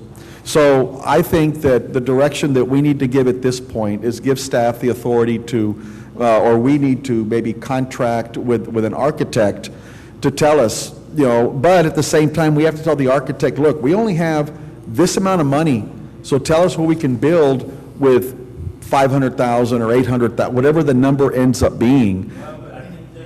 Judge, I think we also need to be realistic. I mean, this thing was built in '85, and we're well beyond that.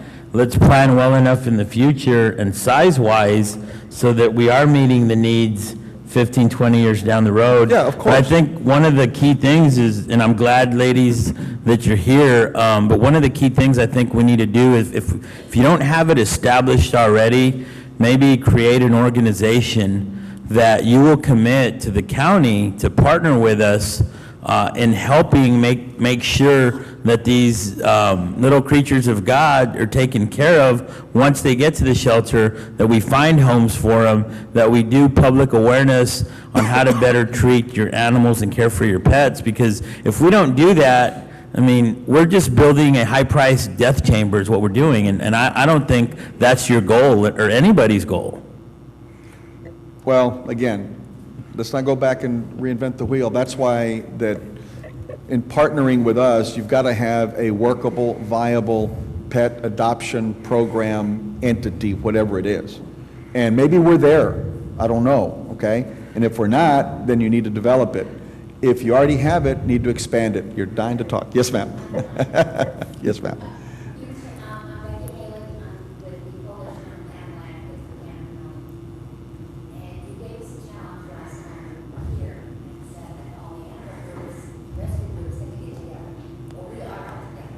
Great.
Well, that's why we're talking about it here, and that's why you've been you've been invited, to participate in this, and I appreciate it.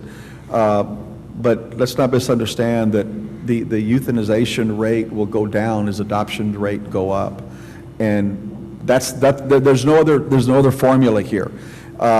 We as a county have a responsibility, obviously, and you know this, to pick up. There's leash laws in place, there's fencing laws in place.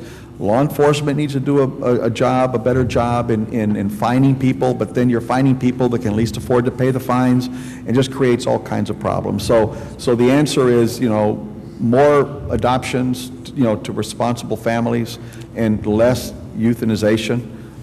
That's it. There's no other way out of this. The way those come down is that the other one has to go up. So from here, I think that. Judge, Yes, ma'am. I don't know if the court wants to give us permission to approach the cities and maybe try to work with them and see if there's any resources that they might be able to bring to the table. I honestly doubt it. Well, I thought you already had, because I think Gus had said something that at least the Brownsville facility is already to capacity. Now, Right. one thing is, as any time we build something new and larger, it's going to have a maintenance and operation issue. I think this shelter is still probably at least a year to 2 years away in terms of funding it. I don't think we'll have to fund much of it this coming budget year, but the following one, if things go well and it's constructed, then we will. But for now, I think what the court needs to do is give direction to pursue this in terms of who are you going to call? What are you going to get? What do you want to see? How many kennels are going to be something that we need? We did talk about, what's good, for the next 20 years. We need 100 kennels. But after your number of 20,000, 100 kennels is nothing. And so you could have 1,000 kennels, and it's still not going to satisfy that. So, I mean, this is not something that is going to be easy to do. I think it's going to be something, that's why I wanted you to call maybe Bexar County, some of the larger counties, not, our small neighboring one, but some of the larger counties, and ask what size, what capacity is your kennel.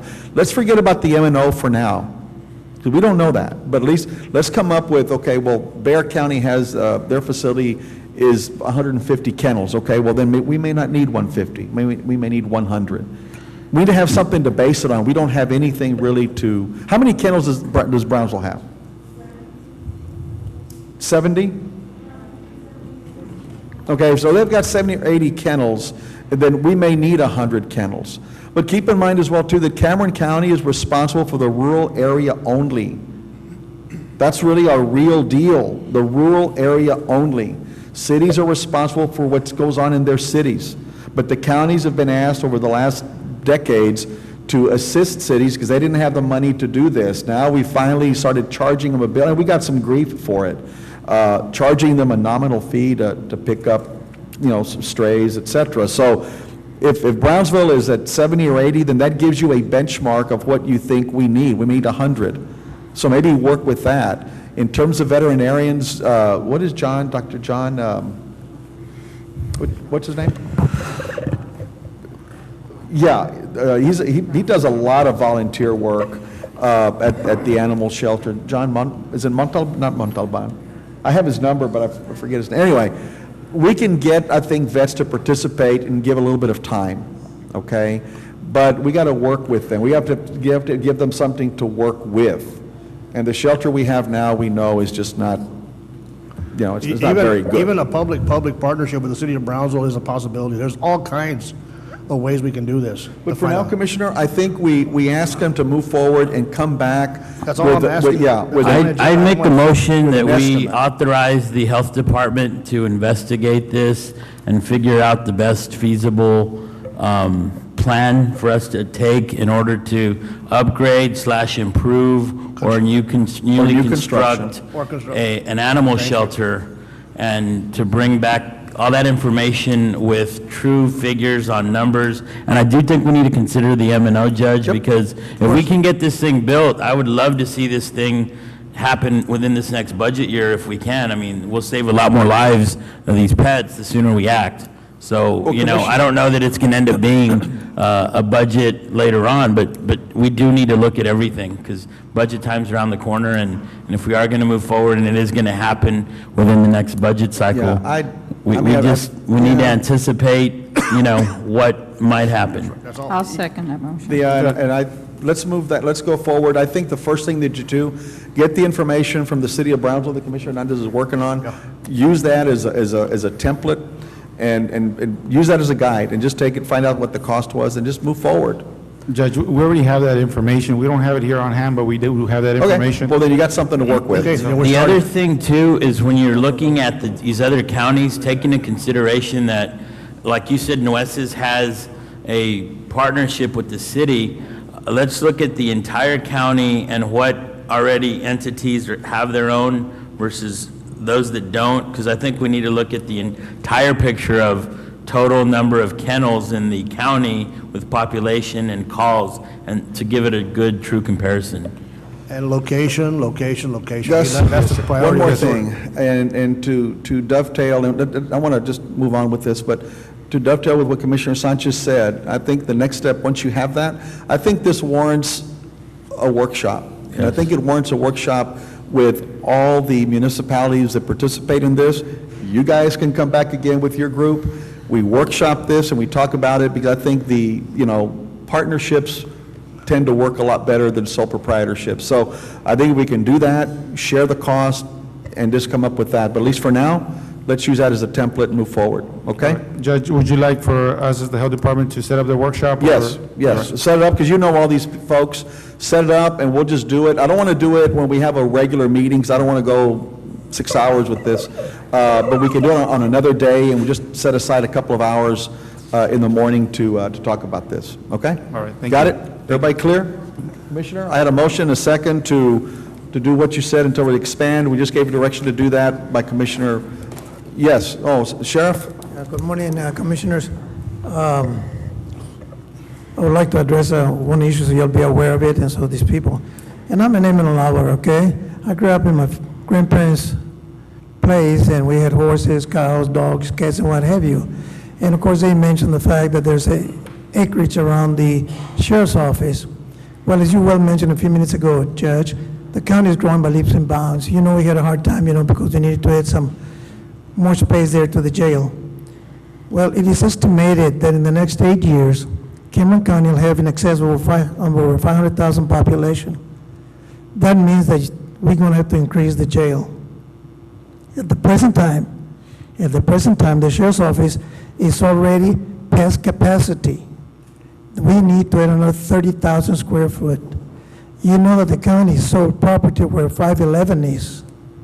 They exchanged property for the railroad. So that means that we don't have property over there. On another issue, which is very important, is that we have the jail there, which is a security issue for me. We have the sheriff's office, which is a security issue. when you have kind of like that, people come at all times of the day, nights, evenings, and what have you. And I realize these people are looking out for the dogs, and that is great. But we're close to the border, and we have people here that may pretend that that is the reason they're out there. That becomes a problem for us. That becomes a very security issue. The other thing is this. Judge, you well know, and when John was right here previously, I had requested that we needed to, do something about it, because once we have a rain, there's no way that we can go in and out of the sheriff's office. Where I work out, people, I have a command center, and I work out of the Walmart parking lot or the Harlingen Dillard's parking lot, because you cannot go in and out. It gets inundated. It is a problem. We have to have out there sacks of sand and what have you. So that is an issue that you have to consider. Just so you'll be aware of what problems we have out there right now and what it's going to create. It appears that we have a lot of land out there. We don't. We don't. Right now, we're housing a lot of vehicles, it looks like a junkyard. You've been out there, Commissioner Hernandez. It's a problem. We allow the district attorney to come out here. Now, all of a sudden, we have, and everybody who has something to dump, they dump it right then and there to the sheriff's office. Well, I always feel, Judge, excuse me for interrupting you, I always feel that the sheriff's office is like your living room at your house. The people that come to visit you, that's where you take them, because it's probably the best room in the house, all right? I'd take him outside, but okay. Well, you're a smart man. You don't have to feed him. Nevertheless, when people are lost, when people want information, when people need anything, they come to the sheriff's office. To have an eyesore like that doesn't speak well. People do not trust people who do not keep their place up as neat as we like to do it. And there's a way we're doing it right now. I appreciate your comment. I don't believe that the animal shelter will be an eyesore. I think it'll be something that's conducive to the construction. I would like to, again, this is very, very premature, but I think we need to get an inventory of how much land we have out there, get a footprint of what's out there. I mean, if you talked about expanding by 30,000 square feet, well, that's another acre of land, less than an acre of land. And I don't know anymore how much land we have available out there, but if we can't carve out 5 acres out of there and have a separate entrance and security, then, we got to find another place. But at this point, I, as one, am not ready to eliminate any potential location. But it'll be done under your advice and your guidance, and we'll make sure that your concerns are addressed. But it's a little premature. We haven't even decided that's a spot. I realize. I just wanted to bring it to the attention of the court, okay? So people will know. Sometimes people try to make their own ideas as the reason we want to do it, and we just want to make sure that everybody is on the same boat and everybody will understand. I didn't say it was a nice sort to have a dog pound out there. I worked in Harlingen, was right next to it. The point is that when it rains, you cannot come in and out, okay? And you got dogs that you need to pick out. When you have a hurricane, you got to have problems. So those are issues you need to address. Those are issues that I wanted to bring out to your attention. I appreciate it. Well, but Sheriff, we have those problems now when it rains via the septic system at the other location. I mean, you can't do anything with it. So, look, we have a lot of challenges to overcome, and we're just going to have to work through them and just do the best we can with what we've got. And we're here to help. I know you are. I appreciate it. We've always done that. But I wanted you to be aware of what was going on, okay? You got it. Thank you. Thank you, Sheriff. I had a motion, a second to acknowledge. Any further discussion? All those in favor signify by saying aye. Any opposed? Item carries. Item G, consideration and action to funding for the new animal shelter. Let me ask that this table. Yeah, let me ask that this be tabled. I would like to table G and H together since we're going to have a full court next meeting. Good idea. Okay, I hear a motion to I have a motion by Commissioner Sanchez, second by Commissioner Hernandez to table those 2 items. All in favor, signify by saying aye. Aye. Any opposed? Item carries. Item I, consideration authorization to staff of Cameron County to negotiate the acquisition of the 3 BISD buildings. Do I hear a motion to authorize Mr. David Garcia and Pete Sepulveda to negotiate the taking over or buying of those buildings? Moved by Commissioner Hernandez. Do I have a second? Second? Second, I'm sorry. By Commissioner Benavides. All in favor, signify by saying aye. Any opposed, item carries. Item J has been tabled. Item K, public hearing to discuss grant funding and possible use of funds for the Justice Assistance Grant Program. Who's going to talk to that? Frank?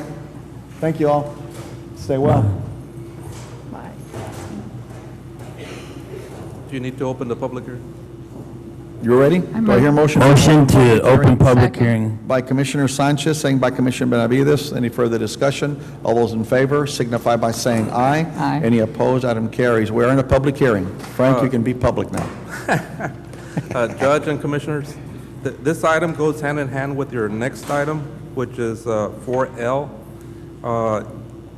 And in your next item, in 4L, you have a matrix that lists the projects that came in under this grant and our recommendation for funding. If you don't have a copy of that, I have extra copies here. You guys need a copy of that? I don't. Okay. This is a public hearing.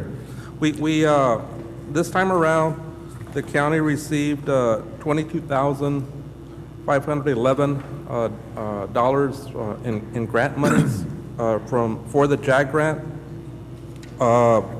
We solicited proposals for that money from all the county law enforcement and criminal justice departments.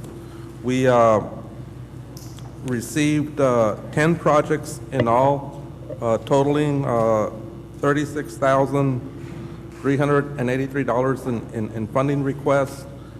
We at the staff level, we looked at all the projects that came in.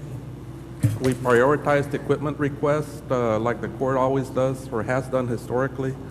We limited one project per department, and we also gave priority to projects that came in by our deadline that we had for receipt of proposals. So we came up with the funding recommendations in front of you. Do you want me to go over those? Please. Okay. Constable Precinct 4 requested 2 projects. We recommended funding one of them for $1,655. The constable also had submitted another proposal. We eliminated that one after consultation with the constable. We asked him to give us his priorities. He prioritized the previous one. Emergency management requested, I skipped one. Constable Precinct 2 requested $5,074. That one came in on time. It's for equipment, and we recommended full funding of that. Emergency management requested $3,124. We recommended full funding. The juvenile department asked for $2,500, and we recommended full funding. The other projects that are on the list all came in after our proposal deadline. The district attorney's office asked for $12,426. We recommended $4,606. The district court 444th requested $5,000. We recommended $2,000. Constable 5 requested $2,081. We trimmed that down to $1,907. Precinct 3 constable asked for $1,723, and we had to cut that down to $1,645. And all of that brought us to budget at $22,511. Okay, so total request was $36,383, $22,511 was the budget. You've talked to everybody on this list, and this is what we're doing, and they were... We spoke to most of them. Okay, all right. This is a public hearing. Do I hear a motion to close public hearing? Is there anyone, I see someone from one of the constable's offices here. But yeah, they've already worked it out, though. Didn't y'all already work it out with Frank? Angela, Yeah, okay. He's fine. Any other comments? Okay. Do I hear a motion to close? Motion to close By Commissioner public hearing. Sanchez, second by Commissioner Benavides to close public hearing. All those in favor, signify by saying aye. Any opposed, item carries. Item L, consideration approval of use of funds for Cameron County's JAG 2012 application. Do I hear a motion to approve the list as provided by Frank? So moved. Moved by Commissioner Benavides. Do I have a second? Second. All in favor, signify by saying. Before we, Bruce, since one of them is my brother's court, do I need to abstain in that? Yeah, you abstain on that one. Okay, then I'll abstain, but does it matter for quorum purposes? No. Okay. No, you have a quorum. You just, you'll be able to do it. All right, all in favor, signify by saying aye. Please note Commissioner Sanchez's abstention on the issue related to the 444th District Court. All in favor, signify by saying aye. Any opposed, item carries. Thank you, Frank. Do I hear a motion to go into executive session? I do. I just have one question, Judge, on item G that we tabled. Yes. The only thing I would ask is next time we bring that up, if we can have bond counsel here, present, so we can talk to him. Okay, we can do that. I will tell you that I met with them when I was at a conference in Pete, just to ask them, can we do, but yeah, that's fine. I would want them here, that way we can get it from them. Yeah, but what they said was, plain question, can we do this without any legal issues? He says, yes, you can. And I told him, you may have to come down and explain that to the court. David? No, I just wanted to add, talking to Martha and Javier, the other issue that we have, we might want to do a workshop is, we have these projects that are out there and we have these different allocations of funding, and we kind of still don't really know, what we're going to do. And what we're going to pursue. We have the buildings, we have La Seca, we have Pacheco, we have parking, so might be a good idea also to do a workshop. Let's get on the same page on what the plan is. Where we're at with that bond, what we're going to use going into the future, and what we're going to prioritize. Well, I think that, aren't all the projects fairly clear, with the exception of the Brownie Park project? Or did something else change on some other projects? Well, we don't have funding. We don't have funding. Well, I know that, but I'm saying that's, yeah, we can set that up for the next meeting if you So want. do we have to, I guess one of the questions would be to bond counsel, if we're going to reallocate, like the building at the Brownie Road Center and his Yeah, 500,000, those were going to be paid out of park revenues. So is that considered an animal shelter part of a park expense? We would have to move the funding back to tax, so then you have to increase the tax rate by that much to pay for that portion of the debt. Right.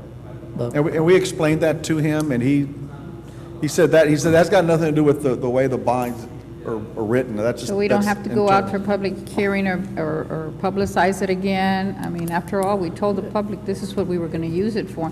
Now we changed our mind. Well, just have them be here, We'll have that them be way. here so they can answer all those questions. Yeah, Yeah. that was the only request I had on those. And give him plenty of time. Okay. Do I hear a motion to go into executive session? So move. By Commissioner Sanchez, and by Commissioner Benavides. All in favor, signify by saying aye. Aye. Any opposed, item carries. To discuss the following three items. Item A, confer with Commissioners Court Legal Counsel concerning legal issues with a proposed lease agreement with SPI Water Park pursuant to Code Section 551.0712. Item B, confer with Commissioners Court Legal Counsel concerning U.S. of America versus 0.996 acres of land pursuant to Code Section 551.0711A and 2. Item C, confer with Commissioners Court Legal Counsel on contract issued with the operating agreement food service with Airmark pursuant to Code Section 551.0712.